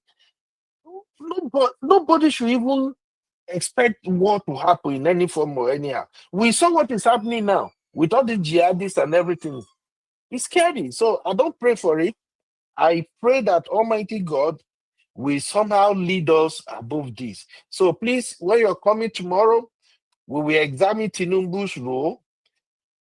Please, when I say we'll examine Tinubu's role, this is not just about Tinubu. The mess has been there before Tinubu got there. My only issue with Tinubu is this. I am not a fan of somebody who applies for a job, and then when you finally got the job, you are now giving excuses that you don't have the necessary skills to perform. You start giving excuses. I'm not a fan of that. Even the Peter Obi, they are dragging into this. Even this morning, I was even joking, say, God save Peter Obi. I don't think that dude go fit handle this wahala, so because it go worse if not Peter Obi be president. Economy go good though, because he's a businessman. But the tribal war and the madness that will be happening, I don't even think he can do it, because I don't think a Peter Obi can order army to go and buy outside people and war no go break out. The same thing that Tinubu cannot do now. So please, tomorrow we will talk about the Muslim ticket, which is a big part of all this bad buzz going on. So research as much as you can. We'll talk about Tinubu, we'll talk about the Muslim ticket, and then we will talk about some individuals that I think, if President Tinubu really want to fix this problem, he need to kick them out of his cabinet. He need to even dissociate from some of them completely. Number one, Reno. 2, Femi Fani-Kayode. And tomorrow, we're going to talk about Asari Dokubo too. I saw that one just open his mouth. Wow. When the problem come, I go kill her. I say, Anyway, we'll continue tomorrow. Thank you, everybody. I'll be over to you, please. Uncle Ben. Gen Z. I'm stressed. Anyway. Sorry, my Gen Z. You know, say na sweet life now na come. I never see bad books before. God, I beg. Anyway, thanks everybody. Uncle Ben, did you hear about Regina Daniels? I saw that Auntie B is going live on it now. I don't even know. Okay, They say Ned arresting people, Abi. Yes, it is well. Anyway, Uncle Ben, that's all. We have TSC on Thursday this week. Same time, 3:30 p.m. EST, 8:30 p.m. BST. And the topic is healing the wounds, toxic mother-daughter relationships in Black families. So have that in mind. Oh, wow. That's going to be a big one. No? Uncle Ben, it just seems like this week is going to be heavy. It's going to be heavy. So really and truly, because by the time you do political roundtable tomorrow and then Wednesday, Abby, we'll now do this heavy topic again with TSC on Thursday. We need therapy. Real Fam VIP. I'm going to send everybody's invoice for massage, for spa to Uncle Ben. We're going to need it this weekend after this heavy week. Anyway. Yeah. Thanks for joining. Good night, everyone. Good night. Good night. Good night, Tati. Good night, Uncle Dayo. Good night, Uncle Dayo. Sister Yinka say, I keep trying to stay on, but I'm so bothered by this situation. I know, my sister, I know.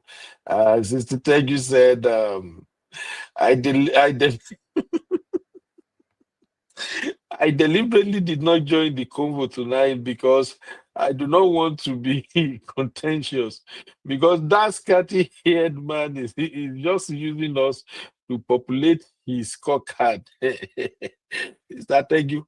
Whether you like it or not, my uncle is here to stay. Even me, when they call out my uncle self, while I don't try me right now. And frankly speaking, I know I'm in Nigeria buy market. This dude is not the type of person you want to mess with. He don't send anybody. He don't even like us, the Nigerian way saying they fight for self. He don't like us. He just because of saying that man they vindictive somehow. He just see a perfect opportunity to come after Nigerians. And I guess he's going to milk it. But God will see us through. So Abby, sister circle this Thursday. So now mother-daughter relationship now I want to discuss. Yes, toxic mother-daughter relationships and just healing.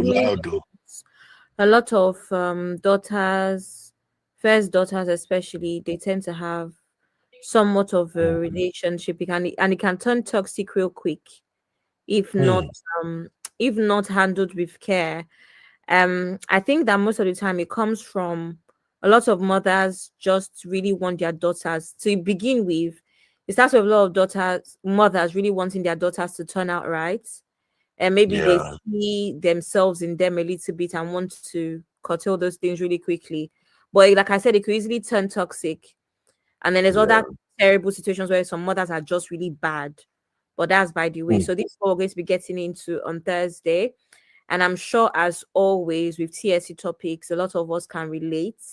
Or a lot of us have even for the men that may not be in this situation particularly, you might have sisters or even daughters where sometimes you wonder, why is my wife always so tough on this, my daughter? Or from a point of view of your siblings or as a child, why I noticed my mother and my sister always did not get along, right? So yes, I'm sure everybody can benefit from the topic. And this is gonna be interesting. Yeah, an opportunity to also, in a sense, just relate to each other and offload as we usually do on here. So yeah. I can't wait for Thursday because me where I get first daughter where I love like no tomorrow. And although the two of them they get along anyway, but maybe because of the age. So I can't wait to listen because I'm praying they continue their relationship the way it is right now. But this is gonna be a very interesting topic because I know like the relationship between my mom and my eldest sister. How I fit describe her? Abby, how do you describe relationship where we say people go be friends today, they go fight tomorrow, they friend today, they fight tomorrow, and they still can't stay away from each other? I don't know, maybe it's turbulent relationship. Uncle Ben is not always negative, right? By the way, sometimes it's just even a case of, even from, let's say, from a daughter's point of view, she just looks at her siblings and realizes that my mom is tougher than me in comparison to my siblings. Not that my mom is toxic, if that makes sense. At least that's my experience, right?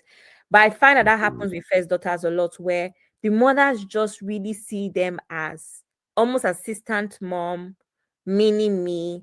So there's that pressure on the mom to make sure that she turns out amazing. So unknowingly, there's more pressure on that first child because, there's just responsibility, right? I'll give you an example, Uncle Ben. It's like, let's say all your children are somewhere. Chances are, if something goes wrong in the living room, maybe you're upstairs, you come down, the first person you will shout at is, the first. Not because she's the one that scattered anything, but because there's that responsibility for her to have known better, or for her to have put her siblings in the right, on the right path. So I think it's things like that people do unknowingly that add pressure to that first.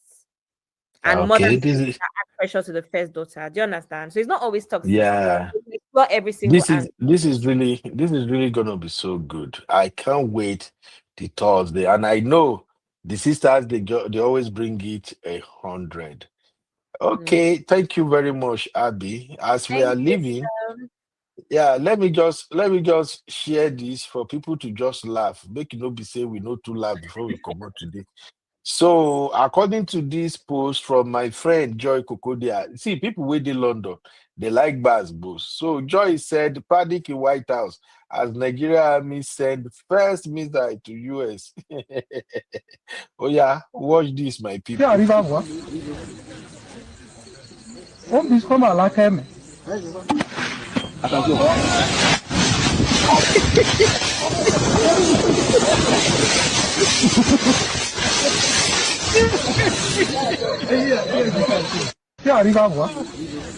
Army. Oh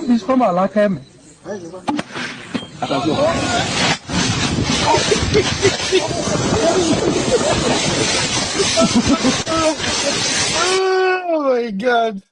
All right, Abby right there. Thank you very much for holding it down, Abby. God bless you, Mama. All right, my people.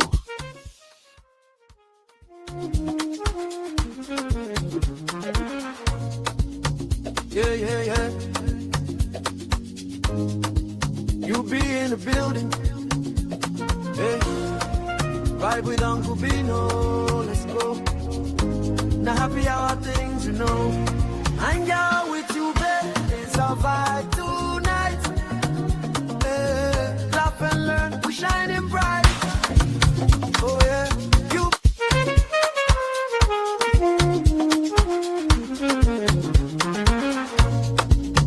Yeah, yeah, yeah.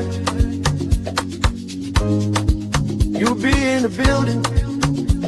Hey, vibe with Uncle Bino. Let's go. Now happy hour things, you know. Hang out with you, babe. It's our vibe tonight. Hey, laugh and learn. We shining bright. Oh yeah. You be stories, life lessons tight. Yeah, on the Uncle Benno show, everything feels right. From the streets to the world, we talk real talk. Vibes on the beat, make the whole place rock. Happy hour flow with smiles non-stop. Sip and chill with you, be the energy on top. You be story dropping them every day. Wisdom for life, the African way. From the grind to the glory, hear what we say. Tune in now, don't delay. Hang out with you, be it's a vibe tonight. Hey, laugh and learn, we shining bright. Oh yeah, you be stories, life lessons tight. Hey, on the Uncle Benno show, everything feels right. Join the sister circle. Oh, what a scene. CC Inca, honey baby, and I be so clean. Talk love, talk life, talk dream supreme. Empowerment vibes, like a royal queen team. All a Sunday school when the beat gets low. Yeah, a moment of reflection, let the spirit flow. Men of God speaking wisdom, you should know. Faith and vibes on the Uncle Benno show. Hang out with you, be come catch that light. Oh yeah, you be stories, keep your heart so bright. Yeah, join the sister circle, feel that fire. Oh yeah, Sunday school for your soul so right. You be nation, we rise together. Love and vibe forever. Uncle Benno show. Yeah, we outside.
you.